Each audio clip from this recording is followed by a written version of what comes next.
Welcome to Raging Bullets, a DC Comics fan podcast, episode 258.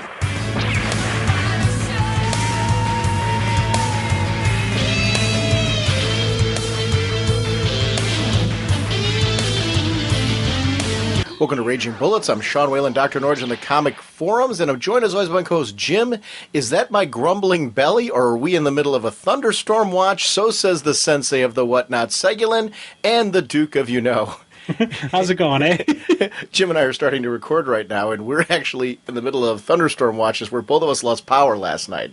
So we're both sitting here saying, are we going to make it through recording this whole episode or not?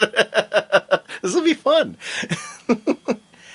Jim, our sponsors for this episode are DCBService.com and InStockTrades.com. Over at DCBService.com, you can pick up Flashpoint number 3. We're going to be talking about Flashpoint on this episode, and this is written by Jeff Johns with art by Andy Kubert and Sandra Hope.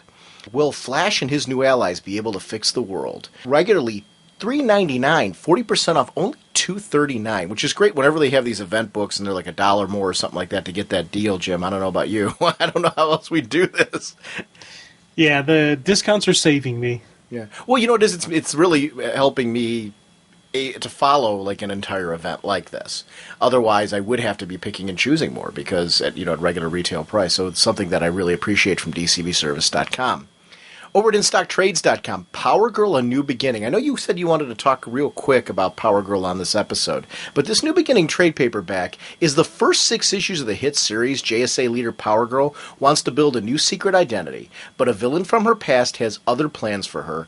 To get his way, he's holding Manhattan hostage. The cool thing about this book is it's Justin Gray, Jimmy Palmiotti, Amanda Conner, 160 pages, $17.99 regularly, 38% off, only $11.15. And I've got to say, this series has consistently, it changed to Judd Winnick being the writer now, but it's consistently a book that I've been thoroughly enjoying all the way through. The first 12 issues I really enjoyed. When Judd Winnick took over, it took me a few issues to get a vibe for the new art and for the new creative team, but now I'm just as invested in it as I was before. This is a great character to have a solo title. What are your thoughts, Jim? Oh, God. You're going to hear in a little bit just how much I'm gushing over this. This was one of those, when it first came out, I was really loving what was going on. I was enjoying the read. I was like, yeah, this is cool. And exact same stuff you were saying, how when the creative team changed over, I was worried I was going to lose a fun book. And it's not the same book. It's a different creative team. But this person feels like that same person that I read earlier. And for me, that's a huge step. If a creative team continues on that same kind of the same feeling that it's the same person, but they're not trying to be that other creative team.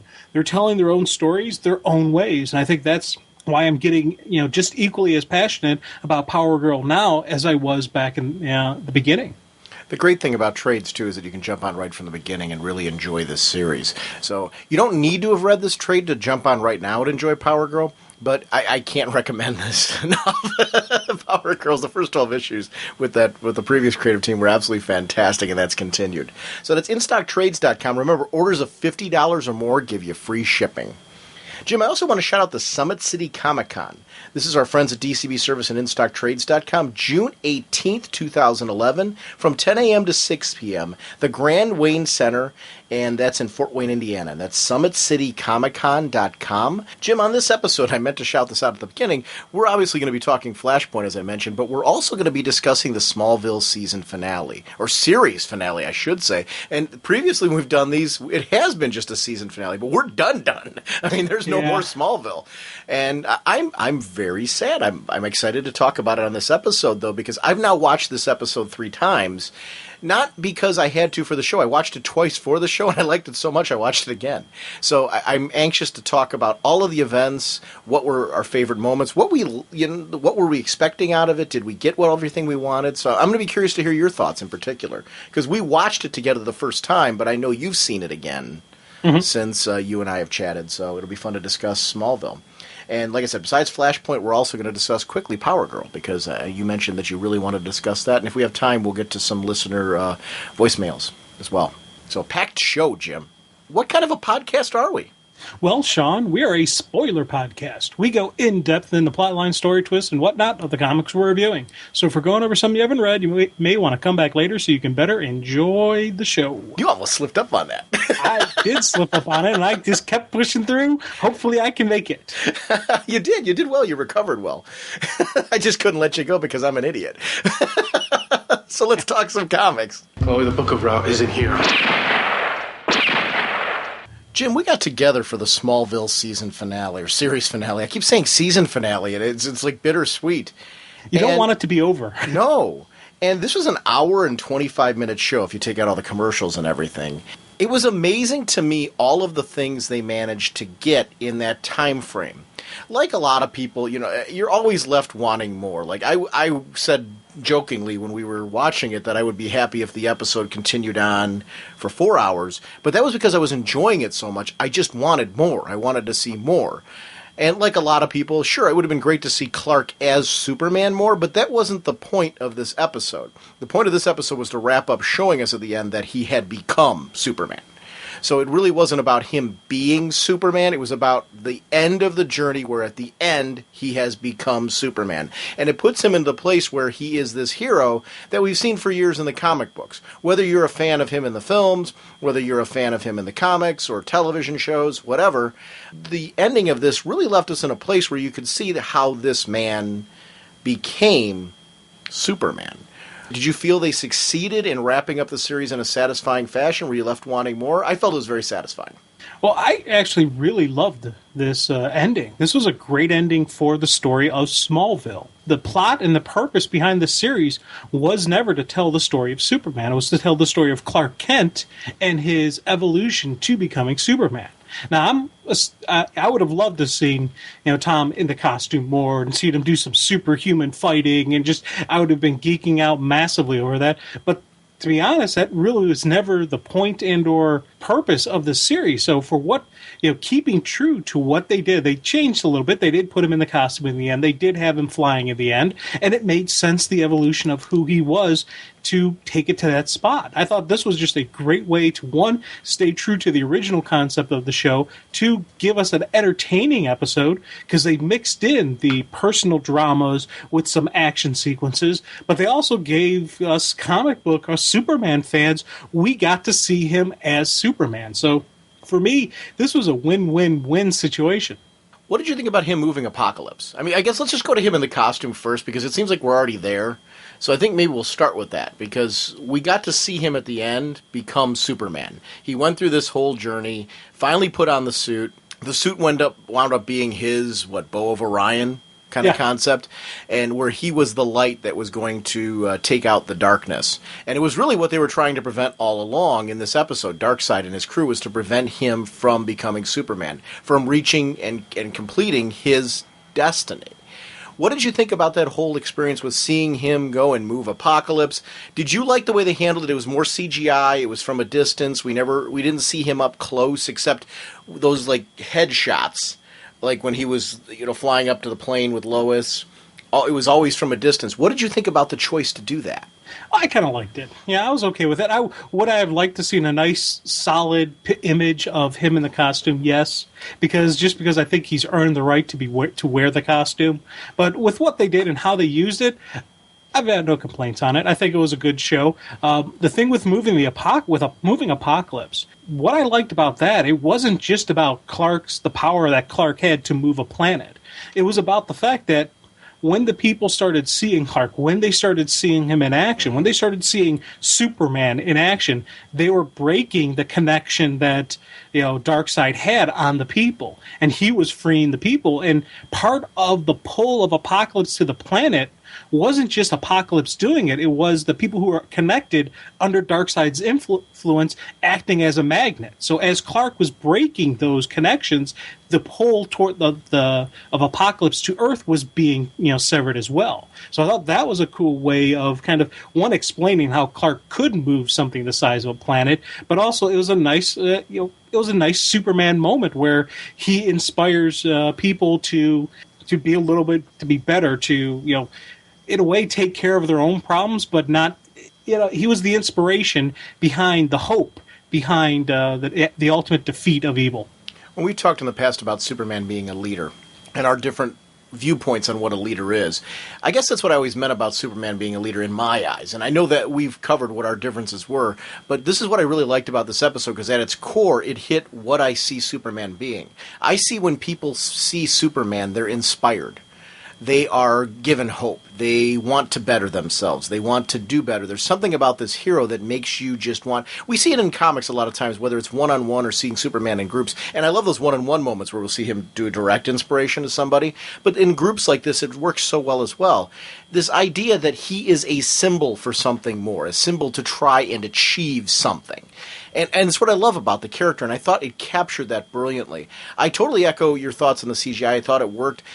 My problem, I should say, my worry if they tried to do too many close-ups is it would have added like a cheesy element to it if it wasn't done just right. Because in previous versions of Superman that we've seen on television, the costume was crafted specifically for that character.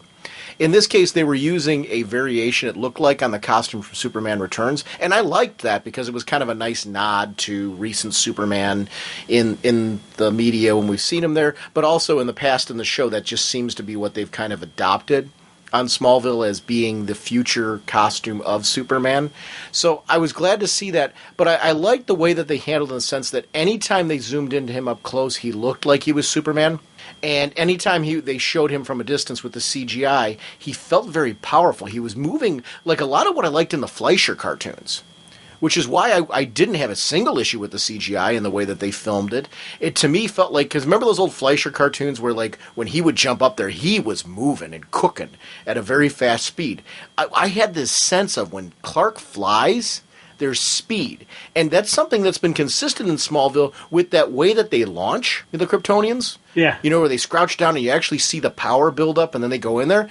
This sense of just how fast Superman really is, I really liked that. I also agree with you with the concept of his inspiration broke the magnetic pool. Because in the Silver Age, it was common for Superman to be the kind of hero that could move planets. I don't think they were going for that here as much as saying that Apocalypse is obviously a much smaller structure than Earth would be to move, and more this idea, like you said, of the magnet was no longer in place, so Superman was able to do something that he wouldn't have been able to do otherwise. So it really was his inspiration that did that. I liked that as well, because it did add this whole sense of it isn't just about his powers, it's about what he does. You know, and that's been part of the journey of Smallville all along, has been for Clark to kind of determine what his role is.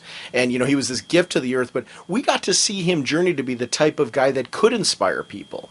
He lacked that confidence during various points in the Smallville television series. And we got to go on that journey with him and see him overcome that. And as the Blur become the kind of hero that could do this.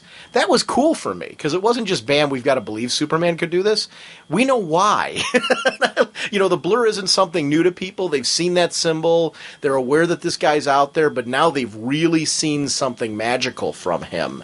And I liked that there was an awareness of who he was to inspire them in this storytelling. You know, it wasn't just, bam, our first appearance, and everyone's like, wow, I believe. It didn't work that way. It was a nice slow build of a hero, and the Blur had his moments when people weren't trusting, when they had the whole government, you know, anti-hero, you know, agenda going on, and so you have this history established why people will trust and believe in Superman, and just the future going forward, why they're going to look to their heroes for help, why they're, you know, because you think about it, we are a very skeptical society. We're very cynical. You know, you see somebody who helps out for no reason, you're like, okay, what's his end game? What's he trying to get out of this? Are we going to later get billed for this? Is he later going to, you know, try to run for office and on his, you know, his fame? You know, what's his end game? What's his ultimate motive? We can't think that somebody would do something good for somebody else for no reason other than to do good.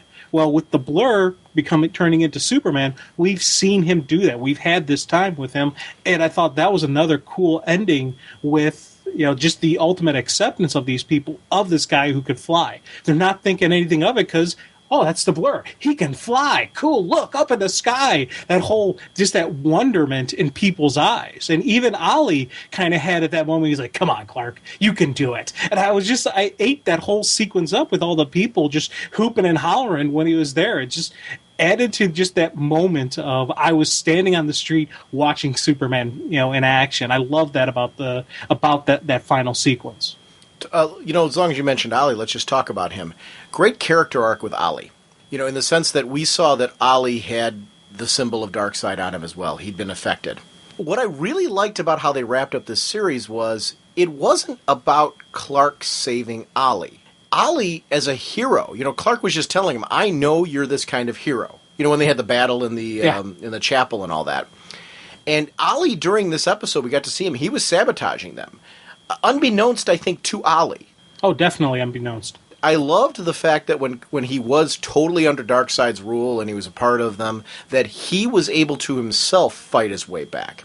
Because to me, you want to believe Ollie's a hero. He's Green Arrow. And they didn't undersell him as a character either.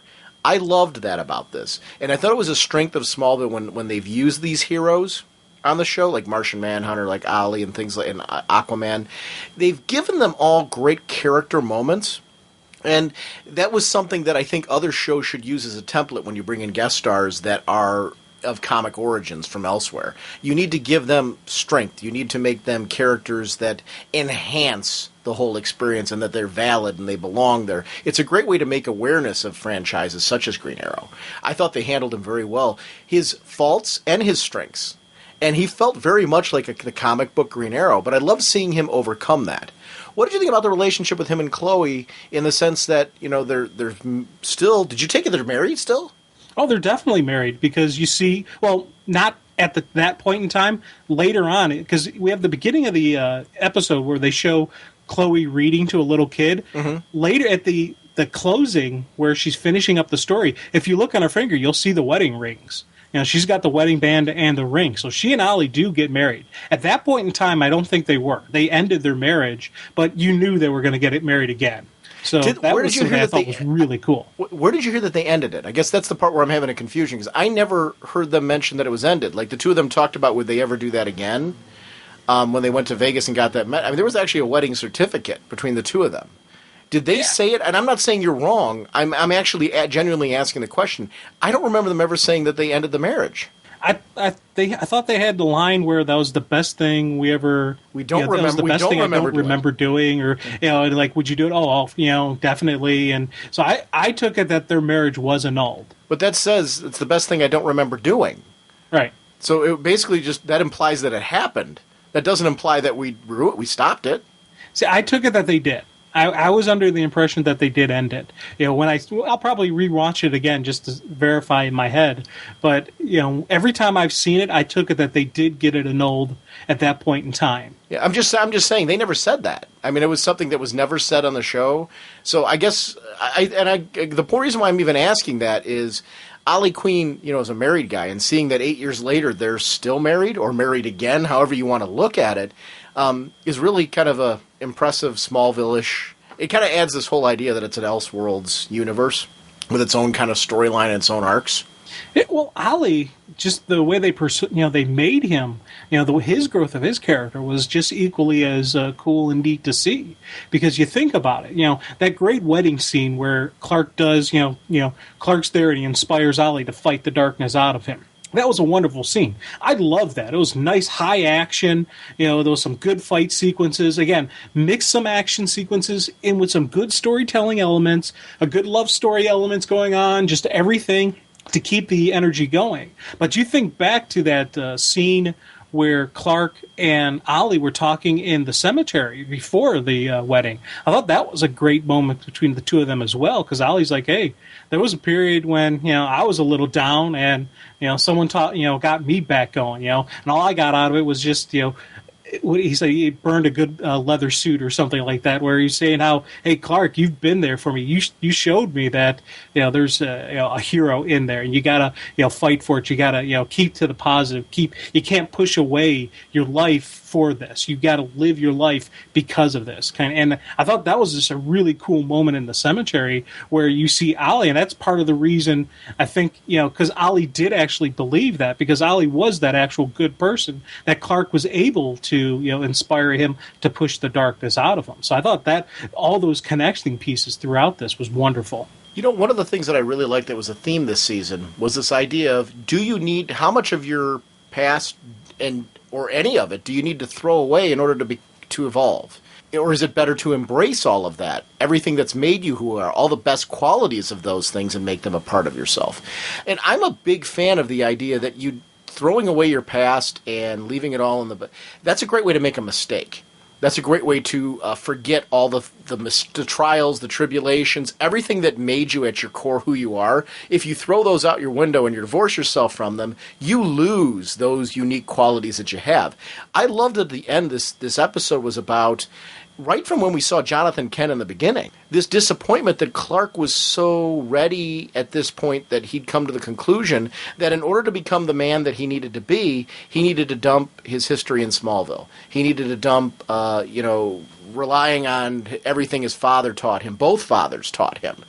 And I really liked at the end, it was about embracing all elements of him. Both Jonathan Kent embracing Jor-El and Jor-El embracing Jonathan Kent and Smallville and the whole history. How these two that in the past were kind of butting heads, trying to vie for Clark and the role that they wanted him to get. And at the end realizing, hey, we were fighting the wrong battle all along. We should have embraced each other and realized that we were both giving him things that the other couldn't.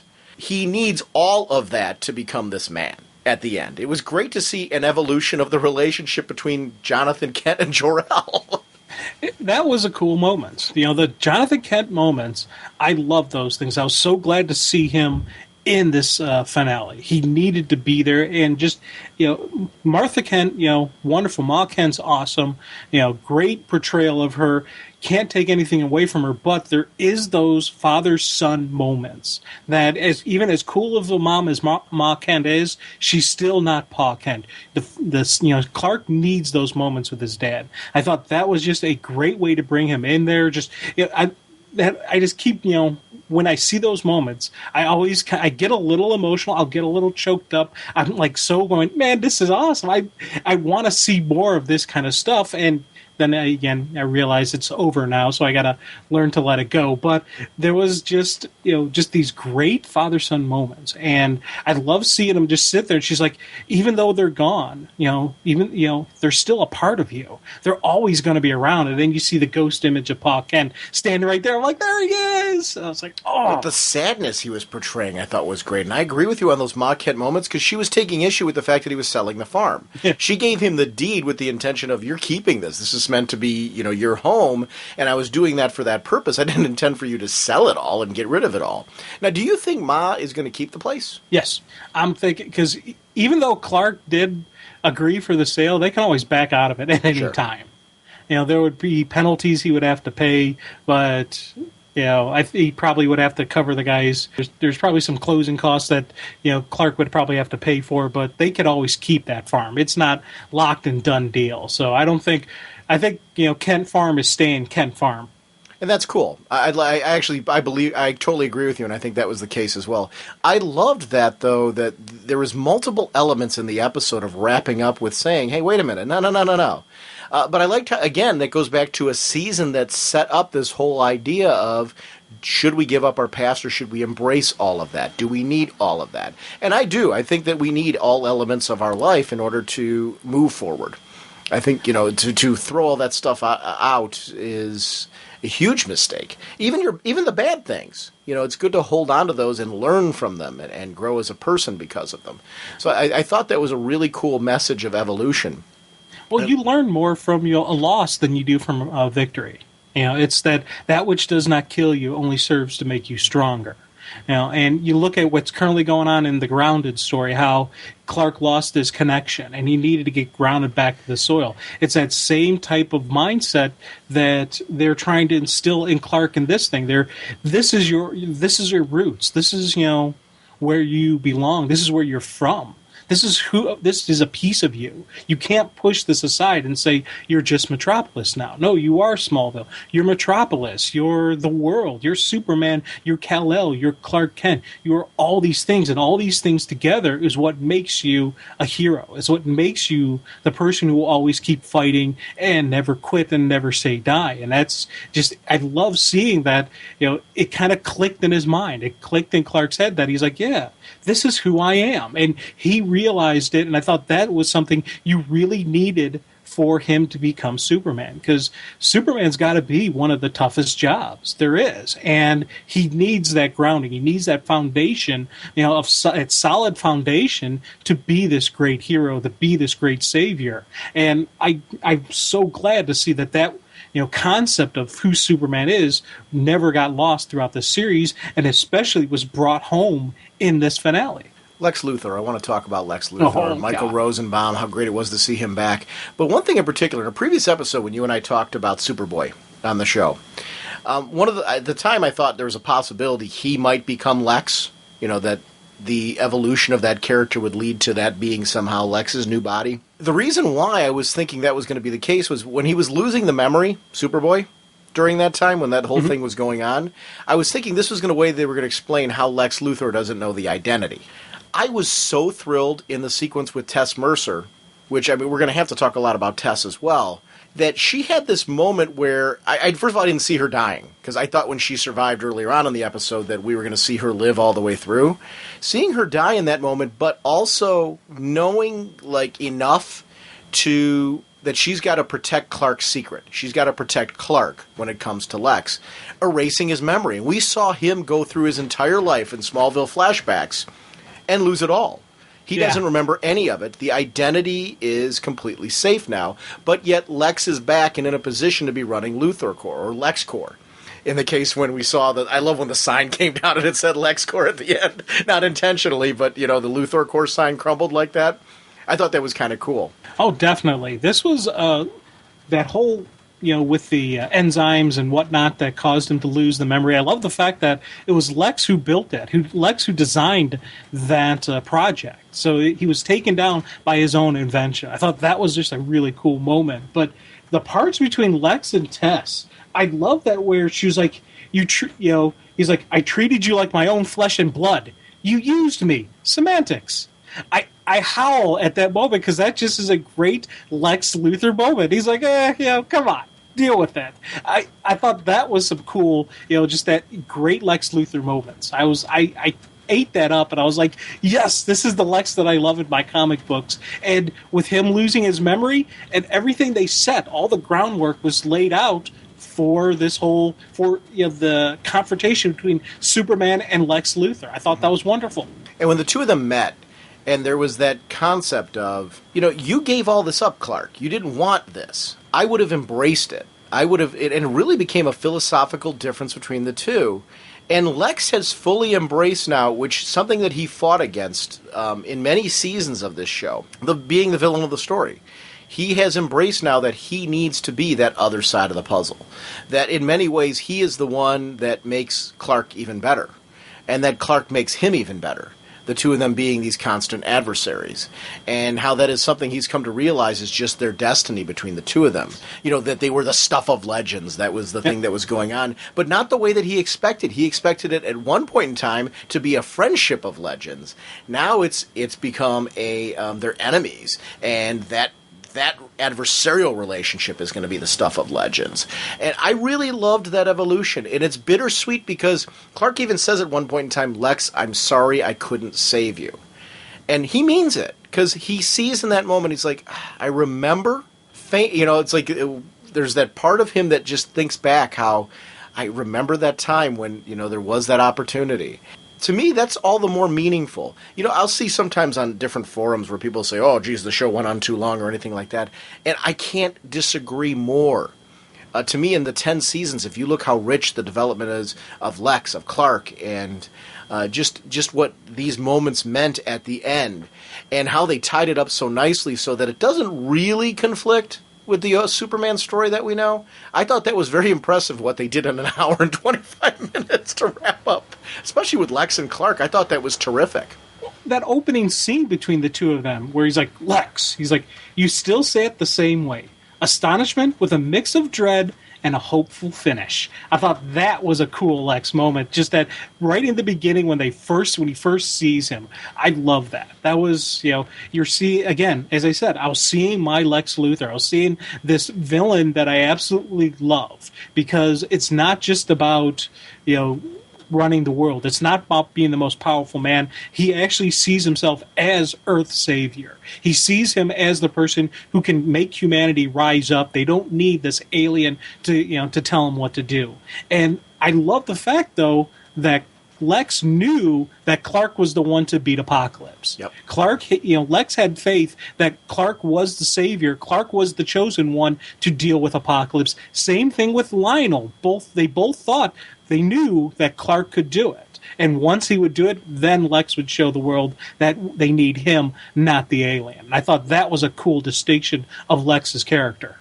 I liked the distinction, too, with Lionel, where he kept telling Tess, I know what you want.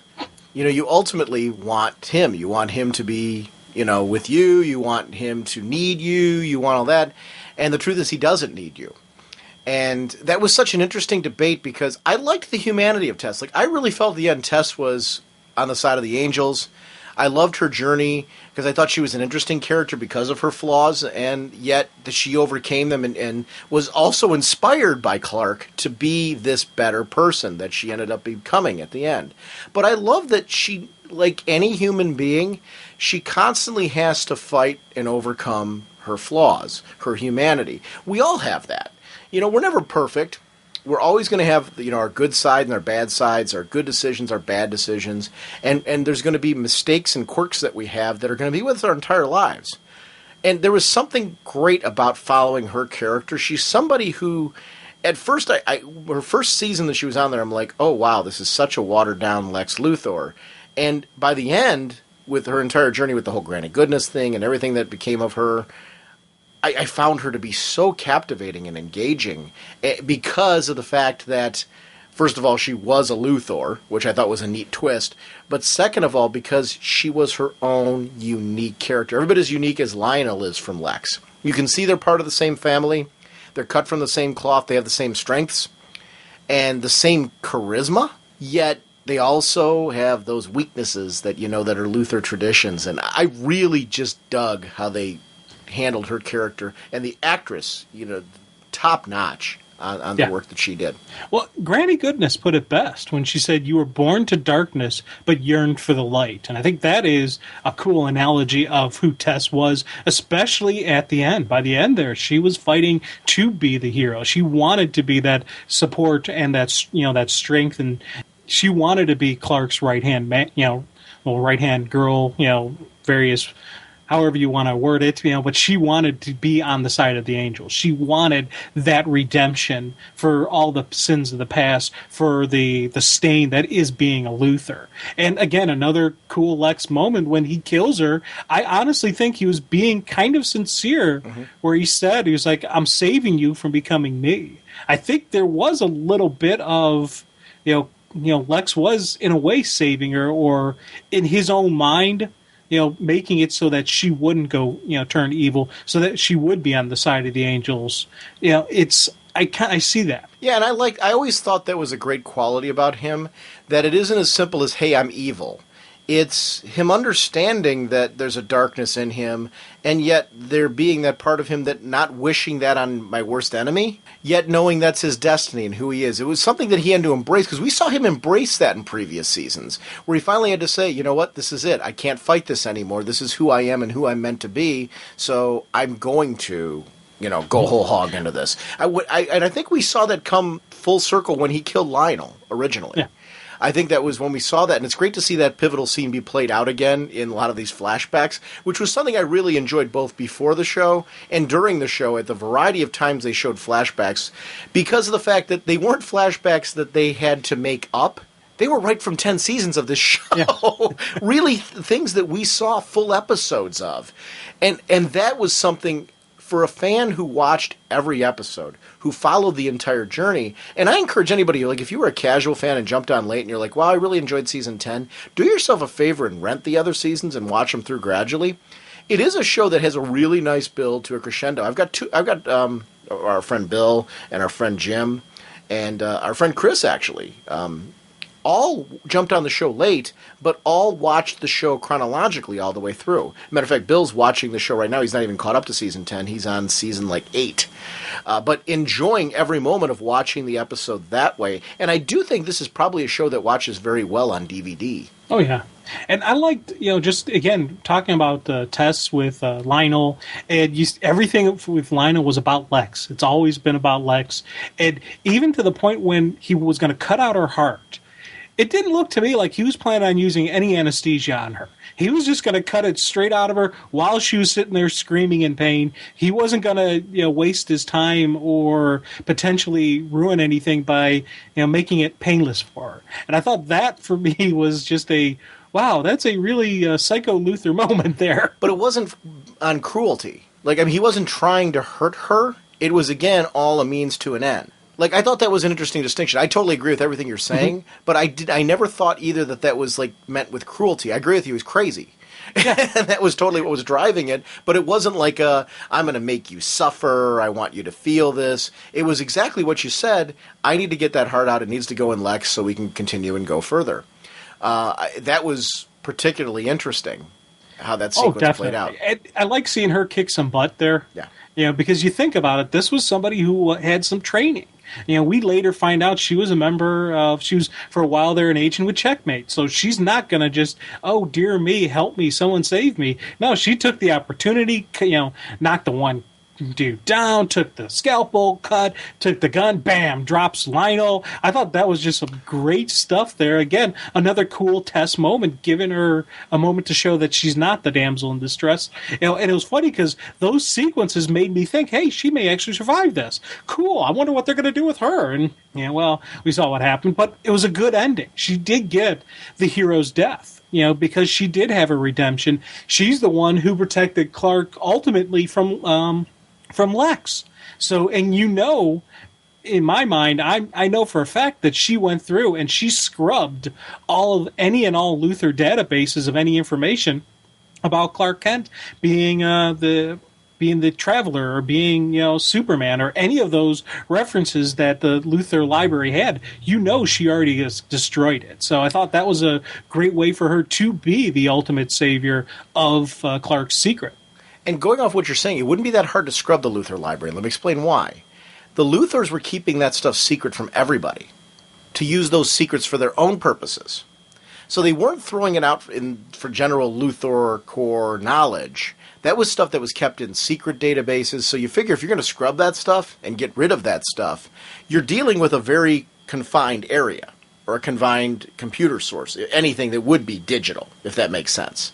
So it is something that was locked down, and you're attacking one area, or a couple of small sites or something like that contain a lot of information. Because remember, Lex even kept that when he was doing it at home. It was a secret room. He was keeping that stuff from Lionel.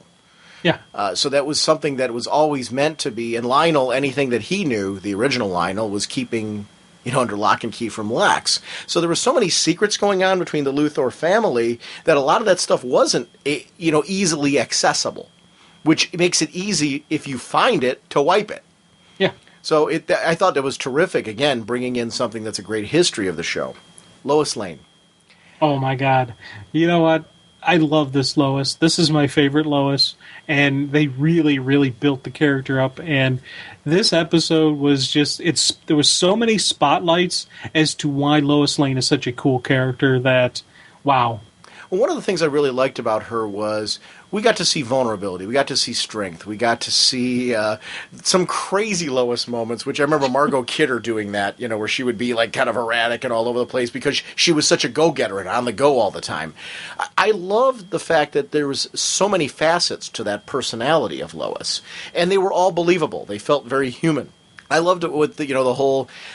This is an interesting philosophy that she had, and I understood why you would go there. And it's something that does come up in this episode multiple times. Because, again, that idea of, is your past holding you back? Are the people you love what's holding you back? Or are those the things that inspire you to keep going? Are those the things that make you care enough to keep going? Do they add to your strength? Are they your partners? And And Lois was that, and she had to realize that that's who she was to Clark. But she was, originally making that argument, and it was a very powerful, very strong argument where I got where she was coming from. And I really liked that there was something believable about her originally saying the marriage is called off. But then Clark coming in and saying, you're going to have to leave me at the altar, because that is not at all true. That is not what I believe. Yeah, I love the fact that as he's saying this, you get that kind of light bulb clicks on her. She goes, "Of course you think that. Of course you think that you can make everything right.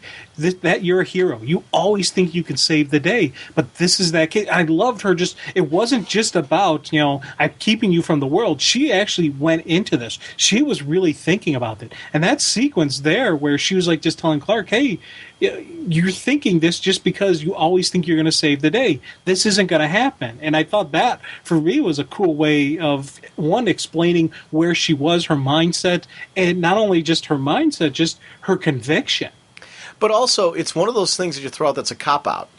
Because Clark has gone through many moments where he doesn't always think he can save the day. And she was part of the reason a lot of times that he thought he could in situations where he couldn't. So it was, in many ways, the argument she was making was adding some validity to his "I need you too." And making him see that he needs those people, because he went through a point in time. I love the whole exchange of the marriage vows, how Chloe gave her the marriage vows, and she realized where he was coming from and had to connect with him that way. But then her marriage vows brought him back into the game as well, and in many ways opened the door for what we saw later with him embracing both dads again, embracing mom, embracing his past, making all of that, because it meant so much more when Dad, we're talking about Jonathan Kent, in Jor-El's presence, was handing him the suit, and it was all, don't forget Smallville. And that moment wouldn't have meant it wouldn't have meant as much. I think we would have geeked out as fans regardless because of the Smallville reference. But to have that framed with episodes of developing this concept, should I give that up? Should I walk away from it? Or do I need to embrace it? To me, added so much more to that moment and made when he put on the costume mean something more. It was all about why. What does the costume mean and what is the significance? He put that suit on at a time where he totally had embraced every aspect of his past. All the previous episodes of the 10 seasons leading up to this moment where we finally get to see him in the suit, all built to this, and they all were relevant to that pivotal moment. That was brilliant. Oh God, yeah. And it's funny, you mentioned with Lois and reading the vows. I love that moment. It was one of those moments where I really just, she sits there and she goes, "I'm such an idiot." And just not only just what she was saying, the look on her face. And again, just talking about great acting and just great character representation and understanding of who they are. And then she immediately goes into lane mode. She immediately goes into, okay, let's get this done. Let's get this going. She talks about how, the general couldn't be there, but if he had been there, he would be yelling at me saying, "I should have laid out my clothes the night before." My mom's sitting there telling me, sit back, enjoy the moment. Remember this moment for the rest of your day. Take a time to breathe. And, just even going back to Clark, "Mom, what would your dad say?" "Well, Dad didn't need to talk much. We knew each other. That was just our special relationship." I thought that was just some really cool moments of the connection between them, especially the filming, the way they handle those sequences between the two doors where their hands are kind of touching through the doors and they're passing, the camera angles are passing back and forth. That was some great visual tools for just, for these really awesome moments. Even when she first comes into the church, she's standing there and I was like, where's Clark? Then he shows up and takes her hand and he walks her down the aisle. That, for me, I was like, yes. I was like, those were cheering moments for me that I was like, just, enjoying it. And it had nothing to do with it beating up bad guys it was just this character this guy who I, got to know over all these years, finally is, walking down the aisle with the perfect woman for him. He's met his soulmate and they're, about to start their grand adventure together. This episode had so many cool life moments. I liked the vulnerability between both in those moments, and the strength between both. They provided strength to each other, and helped overcome each other's vulnerabilities when they were there. Because that, to me, if you're going to show, especially in this day and age, a marriage partnership, a relationship, whatever. Because we didn't actually see them get married. Yeah. we saw it get about as close as you can possibly get before a gold kryptonite ring gets in the way. But I thought it was great. Little problem. Yeah, but I thought it was great that years later we see them, ready to head down the aisle again, that they're in that place, and they're still together. I actually really liked that the idea that they're going to get married more than what we're used to in the comic book continuity with the way that Smallville ended. Mm-hmm. I thought the way they handled that was particularly good. Because that was a great, kind of moment in that they're getting ready to go. It's, he's putting on the act. It's like, oh yes, Miss Lane. The very dork. He's like, can it, Clark? No one's looking.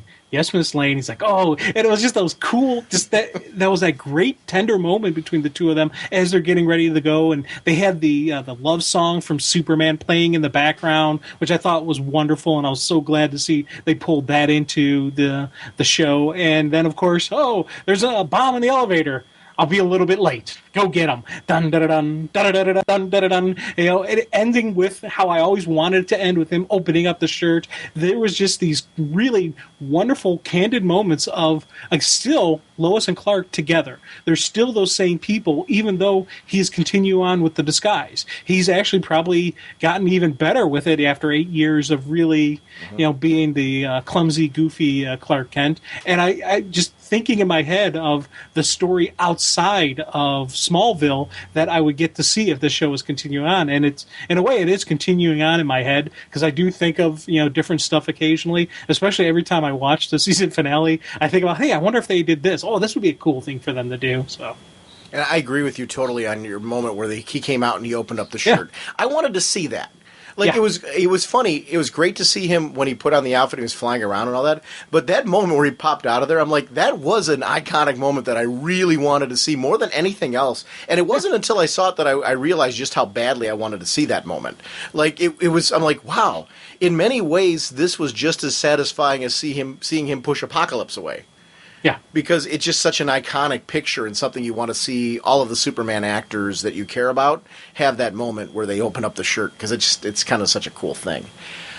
That's got to be a rush for them. If especially for him having all these years playing the role, to finally get to do that. You got to imagine. At least I got to think, if I was him, I would want to have that moment, want to have that scene. And you're like, I got one chance at this. I got to make sure I do it right. And I wonder if there was any dread, anticipation, nerves about it, because all the other previous scenes of him in the costume really were a lot of CGI, were a lot of Hollywood magic type of filmography, if you will. This was Tom Welling in the costume, opening up the shirt, showing that he is Superman. This is all him, all just how he handles it. And I thought that was that's something I would love to know.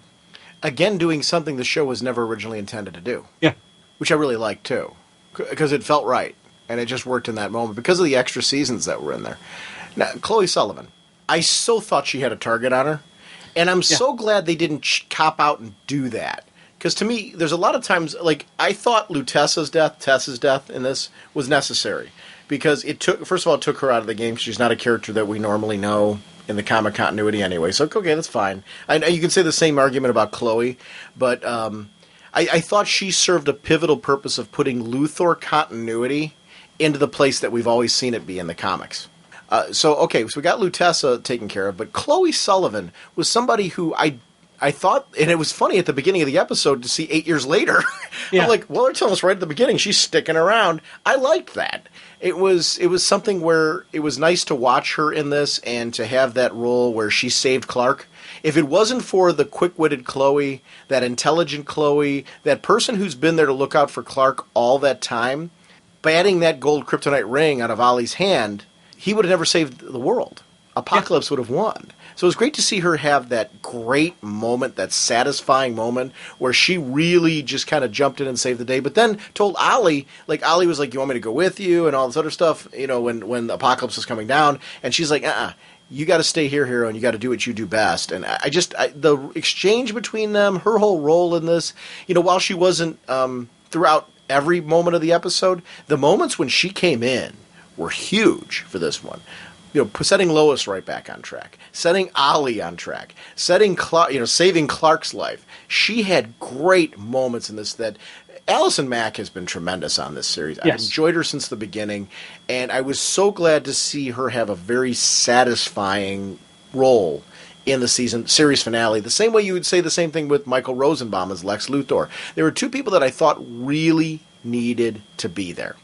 Definitely. Amen on that. And she throughout the series, I always wanted her to be around. For, as I said multiple times, I thought for a while maybe they were going to turn her into Lois Lane and change her character around and actually have her become the person who is Lois Lane. I'm glad they didn't do that. I'm glad we got to see our Lois develop along with Clark, and we got to see her and Ollie, their relationship, everything that they went through, and we keep saying how Lois really made Clark the man he is. Chloe was a positive influence on Ollie in the same fashion that those two fit each other. They make sense with both their crazy lives, how they look at things. Chloe with the wall of weird, and then the Oracle style that she is, or Watchtower style that she is. And then you got Ollie, where he fell from grace a little bit, came back, he was rocking back and forth, and he ends strong as a solid hero. This was, a great relationship, and those were just really the supporting characters. And I think that's something to say about Smallville and just their character developments. Two supporting characters have a long history now in this universe and have a future history in this universe. Well, and you know what? Chloe also challenged Clark on the show, in the sense that there were times where Chloe was a little off base on what, she was trying to protect Clark from a whole bunch of things and really trying to distance him from people and cut him off for his responsibility. A lot of what Lois was going through. And she had to find out the hard way that that's not necessarily the best way to go. Her intentions sometimes of protecting Clark went too far. And she went to a very dark place that made her get to the point where she had to distance herself to kind of get back to being who she is at her core, the character who we now see living in Star City. I like that. I really enjoyed that aspect of her as well, that this was this character who in the beginning I think was so bright and inspiring in herself, but then she kind of lost her way and then came back. And those journeys throughout, I agree with you, they're more than just supporting cast. They're characters who we've got to see have wonderful, strong character arcs that made me care about the show. I like that it wasn't that I just cared about Clark. I think that's sometimes a mistake that's made with comic book adaptations, where they forget that if you don't have a supporting cast that you care about, it's hard to care about their relationship with the hero. Yeah. But on the other hand, if that supporting cast is very well developed, they not only add something to the book, but they add something to the hero that is strong and there's a high resonance. Why does like a Jim Gordon why is that a character that we all still care about as fans? It's because it's a supporting character that is so richly developed and so important. And these characters on Smallville, the original ones and the characters that we expect from the comic books were also well developed. Did you miss Lana Lang not being there? Not really. Yeah. In a way, yeah. I'm going to say not really, because yes, I thought she was a cool character. Yes, she did, great acting, and just I enjoyed when she was around. But for me, I was all, once Lois and Clark really became on the scene, Lana was not an issue, not a, oh my God, why didn't they have Lana? Same thing with Pete Ross. It would have been nice to see Pete at the wedding. Well, there's reasons why he's not there. What? There's reasons why he's not there. I'm talking about the actor. There's all other issues there. Yeah, true. Okay. Sorry. That's probably shouldn't have gone there. It's funny, out of the two, actually adding some validity to what you're saying, I think I would have been more interested in seeing Pete Ross than Lana in a quick cameo. Yeah. And that's not an insult to Kristen Kruk either. I loved her character of Lana. I just thought that story was done. And I think we're at a point right now where Lana kind of needed to be in the place that we're used to seeing her in comics, where she is, the one who was Clark's first love, but then, Lois came into the scene, and that's no longer there. That she is that one who you kind of feel like Lana and Clark always have that kind of thing between the two of them that's history related, but you understand why they had to walk away from each other and why their life moved on. And I liked how the show explored that. And I'm sure that was probably one of the things on the show they never expected to be able to take their character arc to its final conclusion. And I was glad that ended up, being to the point where Erica Durance and Clark, the Lois Lane and Clark got to move on together in the show, because it was great to see that play out, because I don't remember that ever playing out as well as it did on the show. I'm trying to think if there's anything else that we really haven't discussed from it that I really well, the dark side battle. Yeah. Oh, yeah. Oh, jeez. One thing I'm seeing, I've seen a couple of people say online that they didn't like, how short it was, how it was over too quickly, and it's weird because on one hand, would have been cool to see a longer fight, but for the TV show, the way they did it, the way they brought about the fact that as Darkseid threw Clark, and that's when he first starts to fly. But it wasn't even that; it was the kind of the mental communication he had with Jor-El about these have all been your flights. The power's always been in you, and he kind of has that moment where he connects and.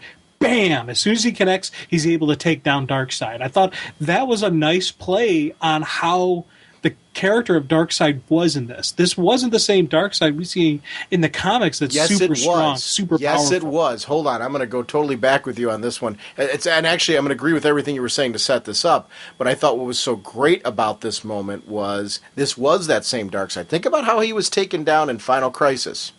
How what it took, just how quick that moment was where he went down. This was very similar to that. And I'm only saying this because I had the same issues with some of those comments that you did. Like people saying, well, that didn't make any sense and all that. I'm like, oh, yeah, so it does. Go back and reread Final Crisis and see how Batman took him down. That was very quick. And that was not a long, drawn-out thing. And that was that was a god there. But this was actually very similar to Final Crisis. This was a Darkseid who'd taken over a host.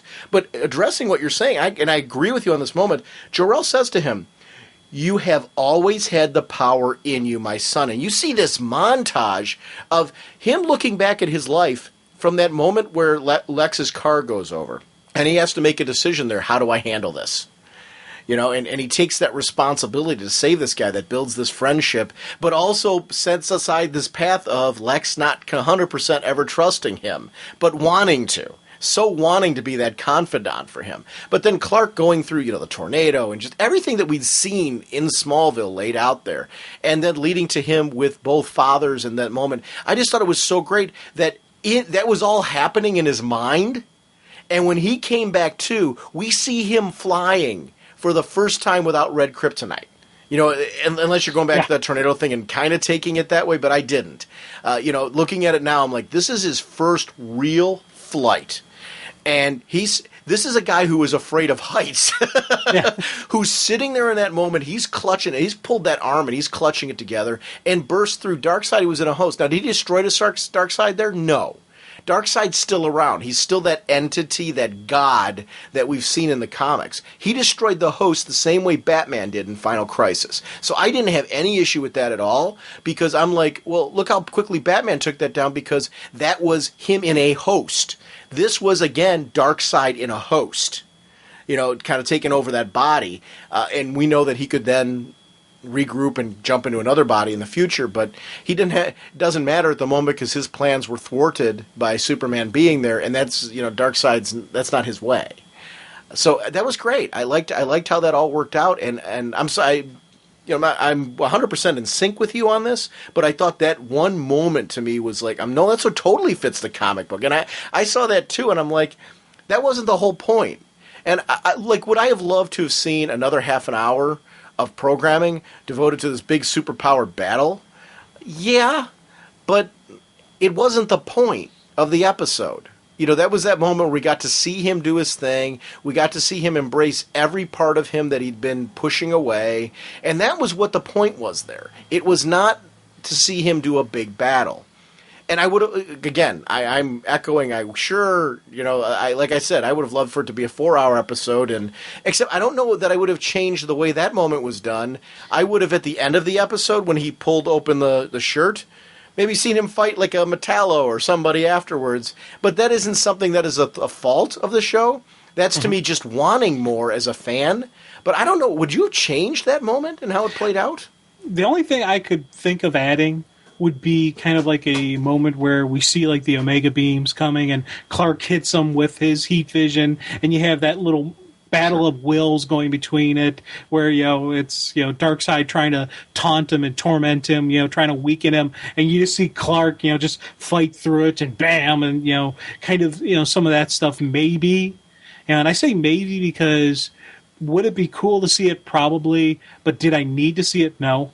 I thought this was a great sequence between them. I loved how he had that moment, and as soon as he knew I can take this guy down, he was able to take him down. And it was the whole thing with Clark having to know and accept who he is and what he can do. And it's not just about being the Blur. It's not just about being this kid from Kansas or being this kid from Krypton. It's the whole the total package. And that was the moment where it really clicked in him, and that's why he was able to fly through. The only thing I would have maybe changed is not have it go directly to commercial break when he flew through him. I would have rather have seen Clark, flying as Clark Kent, leading to the fortress or just something, because he had that moment, and boom, and puff. Then it went to commercial. I was like, no, I didn't want a commercial there. Except, you know what, dude? I bought it on iTunes. It doesn't do that. Oh, cool. Well, I mean, think about it. There's no commercial. So, and it's funny. I bought that episode on iTunes just to rewatch it for us to talk about it on the show. But I'm going to buy the series because I've got all the seasons on either DVD or Blu-ray. Because when I switched to Blu-ray, I started buying the Blu-rays. So I'm going to buy season 10 on Blu-ray. So I liked the episode enough that I bought it to watch again for our purposes without the commercials. And even though I've got it saved on my DVR still, which is really stupid, but that's how much I enjoyed the episode. I dropped another $3 just to have the episode. It totally. I mean, I'm not like, this isn't a complaint at all. I really enjoyed watching it again because I watched it on my iPad, and it was just a lot of fun just to really enjoy the episode again. And it is one that I'm like, well, I'm glad I have it digitally because I'll probably watch this episode over and over again because it was good. It's funny when you're talking about the Omega Beams. First of all, this isn't disputing you because all I was thinking about when you were saying that, I'm like, oh, that would be really cool. So I'm into you on the geek out moment. The one reason why I think you don't want to do that on the show, though, was the Omega Beams. I don't remember that ever being established as being a Darkseid power. And I think for a viewer of Smallville, unless it's been established, I mean, it's something they probably could have established. I don't know the necessity of establishing it, though, because if I'm watching that, I'm a casual Smallville viewer, I'm going to be like, why does Darkseid have Kryptonian powers? Unless you've really established what the Omega Beams are and how they're different. And to me, that seems like a lot to explain on a series finale when there's really no other purpose to it other than just to show Superman plow him down and fly away the planet. But, and I want to clarify again, when you said it, I was totally geeking out and saying, boy, Jim's right, that would be super cool. I'm playing devil's advocate and saying why, on a show writing end, why you wouldn't do it. But again, geeking out at everything you said and agreeing with you that would have been awesome to see. Just like another moment that I would have been cool to see, but they didn't need it, would have been showing the other heroes around the world interacting and doing stuff. Like have show the Flash there, show him, doing his thing, show Cyborg, bring back, Booster Gold and Beetle even, just have everybody, all the different heroes, just have little bips where they're fighting throughout the world, or doing something to, buildings or falling, natural disasters, and just show them in action somewhere. Just do boop, boop, little clips here, little clips there. Even if it was like on a TV monitor at the Daily Planet, it would have been cool to see it. They didn't need it though. This was the story of Clark. This is the story of him becoming Superman. They explained why none of them were at the wedding because he said, "Hey, we got the heroes are watching around, so we can do this." So they explained why they weren't around, but that would have been another just neat thing, a little extra thing I would have enjoyed seeing. Well, here's the thing with that. First of all, I totally agree with you. But I would like to see that on an extended length episode of the finale. Yeah. Because there's nothing I would have taken out of this episode. And that's the part where I have issues when I see people saying stuff like that. I'm like, well, what would you have cut to put that in? Because people say, well, they should have had this, they should have had that, they should have had this. And all the ideas I agree with. So I don't have a lot of issue where I'm disagreeing with people as far as I'm very similar with the Omega Beam thing that you said. I'm like, well, that sounds really cool. But anytime you put a few seconds of this in, a few seconds of that in, and you got people rattling off 5 or 6 things that they wanted to see in there, it's like, okay, you take all that and put that together, you're cutting out something substantial. What would you cut to do that? And what would it do to the overall premise of the episode? Now, as a geek out fan, I'd love to see that on the DVD release. I wish that would have been stuff that they maybe shot and an extended version. Battlestar Galactica, the series, had a lot of extended episodes that you only see on, like your collected, your DVD sets and things like that. And I'm a fan of that. I think that's cool to shoot some of that stuff. And a lot of times that stuff is shot with the intention of, then cutting and editing down the show and doing that. But sometimes there's some really substantial, cool sequences. I would love to find out there's stuff from the cutting room floor of Smallville's finale, like what you mentioned. Oh, yeah. And like what a lot of people have mentioned that they'd love to see. But that's cutting room floor stuff that I think needs to be put in versus something where, because, again, that hour and 25 minutes, they cleared up, superhero-wise. Yes, I would have loved to have seen all those other heroes, but nobody had a pivotal arc like Ollie Queen. And we needed to see that arc play out here to its end, where Ollie Queen had a chance to not only beat the dark side, force that was in here with Clark's help, obviously his inspiration, but really Ollie overcame that himself. He had to make a choice in that moment, and Ollie made the right choice. But then also having Ollie have the moment where he took out Granny Goodness, he took out Desaad and Godfrey. Oh, yeah. Again, another cool Ollie moment. You see them figure out where they're hiding at. So again, a little bit of deductive reasoning on his part goes to the armory, and you just see the bow. They're like, oh yeah, arrows. Suiting up, he's going to take him down. That was, as you said, it was a good ending for the character. It was a definite fitting and a cool moment. And would I give up a little bit of a Clark fight with Darkseid to have that moment with Ollie? Yes. Yeah. Because the character, I think, was such a pivotal supporting cast member, in those Chloe moments that we talked about and those Lois Lane moments, and just the Clark moments. The show, to me, the finale, when you watch it again, had a lot of balance to it, where it really closed up all the appropriate beats, I think the best way you possibly could. Luthor, Tess, the whole, Lex family, closed up all those arcs and wrapped up in a way at the end where you really felt like you could jump onto to Superman from there. And that's something that was pivotally important to me about how this wrapped up. And I did not think, I thought I was going to really enjoy it. There was a lot of surprises to me at how well they wrapped it up into a nice little bow of, you could really, if you use your imagination, make this fit. And that to me was, I thought, a great, it wasn't just about closing off the series, it was about leaving it in a position where you could say, this leads to Superman as we know him. And I love that. There's not a meme going right now, how come Lex knows his identity and we don't know that in the comic books? Lex doesn't know his identity. That's great. I think such a great moment. And that was just little tiny detail that I thought was, I didn't see that being something that would be necessary for them to wrap up. I honestly thought we were going to be left with Lex knowing. Well, I thought we were going to be left with Lex knowing, or maybe because of the cloning process, or because we saw Connor was slowly losing his memory. Mm-hmm. I thought we were going to see that as well. That happened to Lex, where he starts sitting there going, wait, what's going on? What I'm losing? I was kind of thinking maybe that would be the Lex Tess moment where he starts breaking down. And, Tess was like, yeah, same thing happened to Connor. It's the thing with the clone brain. It can't hold on. You can bring over the knowledge, but you can't hold it on. Hold on to it, or something where they were going to explain it that way. That's what I was kind of thinking was going to happen. One thing we actually did gloss over with Lex, we didn't really mention, the fact that Lex had the foresight to say, okay, the clone process isn't working, so let me take the best parts from all of them. Yeah. Or, the prime versions of all of these parts and make the perfect Lex that way. He made himself his own Frankenstein monster to bring himself back to life. He cheated death. Of course. He's Lex Luthor. That makes sense. And I don't mind that there was a quirk of Darkseid, being a part of the final piece of the puzzle, because that fixed, Lex teaming up with Brainiac, Lex teaming up with this guy, Lex teaming up with that guy, all for the purpose of then, that relationship is a relationship of convenience to get Lex where he needs to be as a means to an end. That is so Lex. And that was great how that was handled as well. Jimmy Olsen had an appearance in this. Yeah.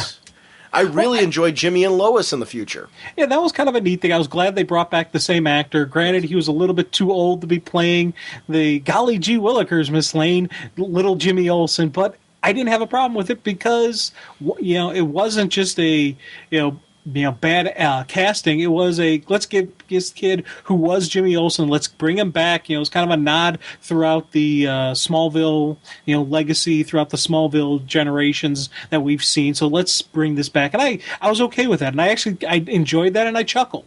Same thing with Perry White, where Great Caesar's ghost. Yeah. How many is he up to? He's up to 3. Oh boy. So there was some cool just those moments. Lois sneaking on the plane, I thought was great with the president. And really how that was about, you've got to trust our heroes. This is kind of closure to what Godfrey had done, and really showing why Superman is now this trusted person by, governments, and this kind of hero that people start to rely on, because this is one of the first pivotal moments where they had to make that decision. Do we trust this guy's play, or do we do our plan of just blowing things up with the intention of there's going to be loss of life, but we're ultimately trying to preserve humanity? Do you think their plan would have worked? Oh, God, no.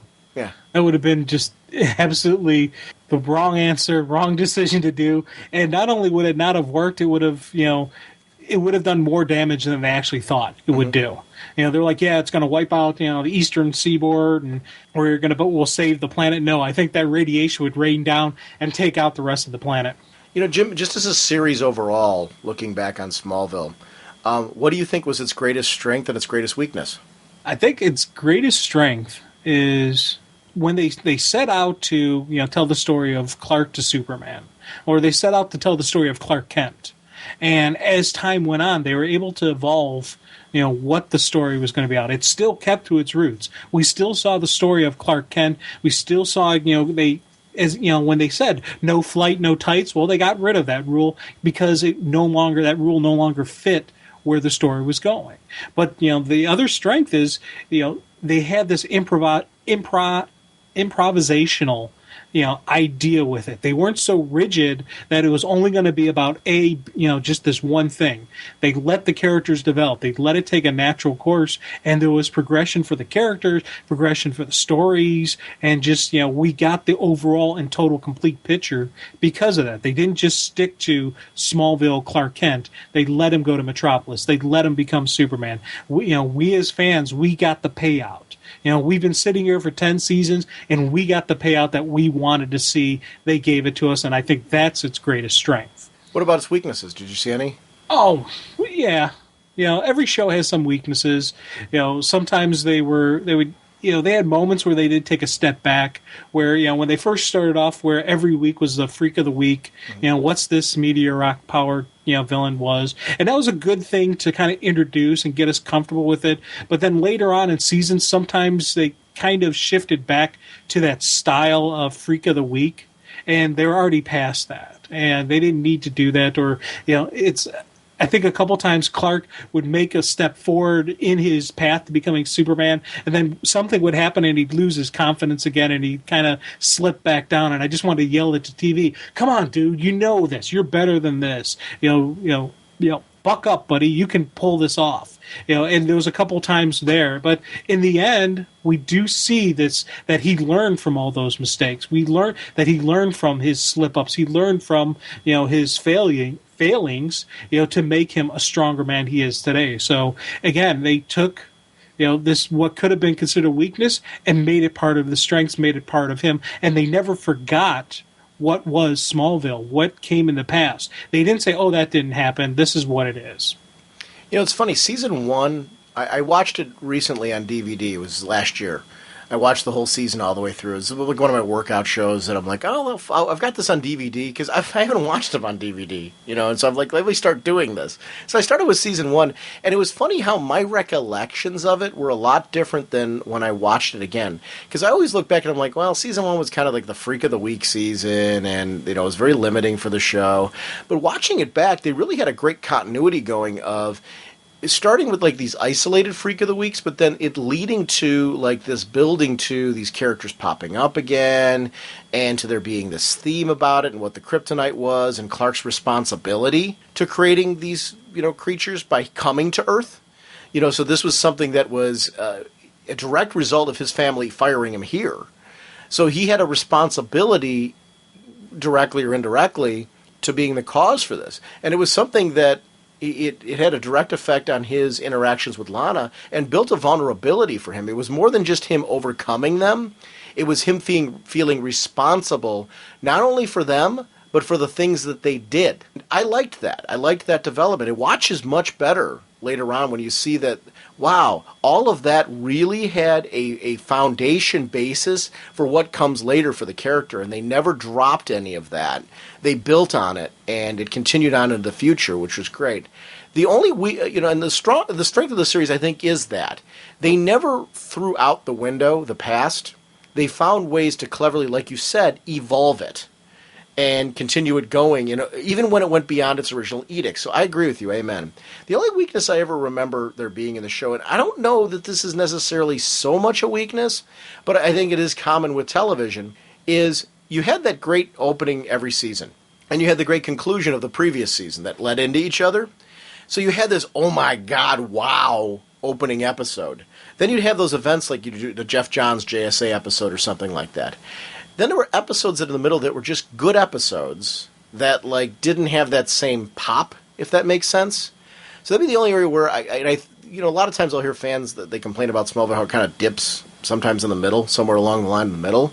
And I don't know that those were necessarily dipping episodes as much as they were just good. Like we're going to continue on. We got 23 episodes, 22 episodes, whatever the season run was.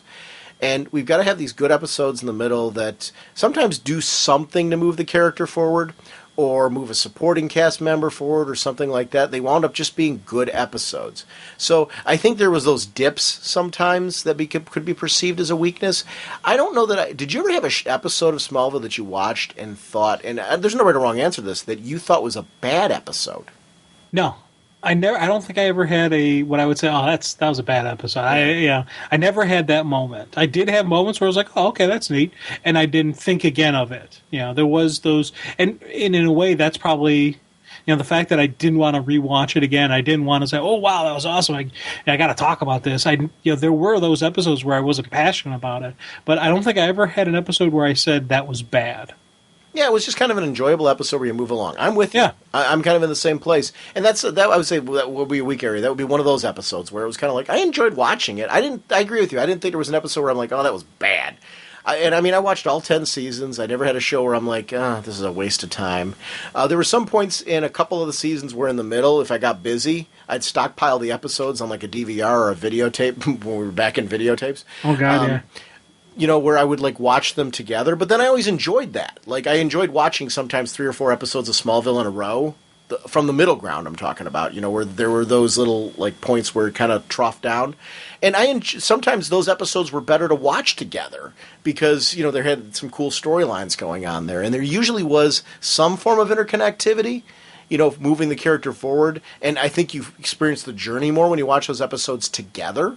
I would love to rewatch some of the seasons that I felt had those kind of good episodes in the middle from start to finish. And I'm going to gradually do that just to see if watching 2 or 3 of them together makes me think of the middle in some of the seasons differently.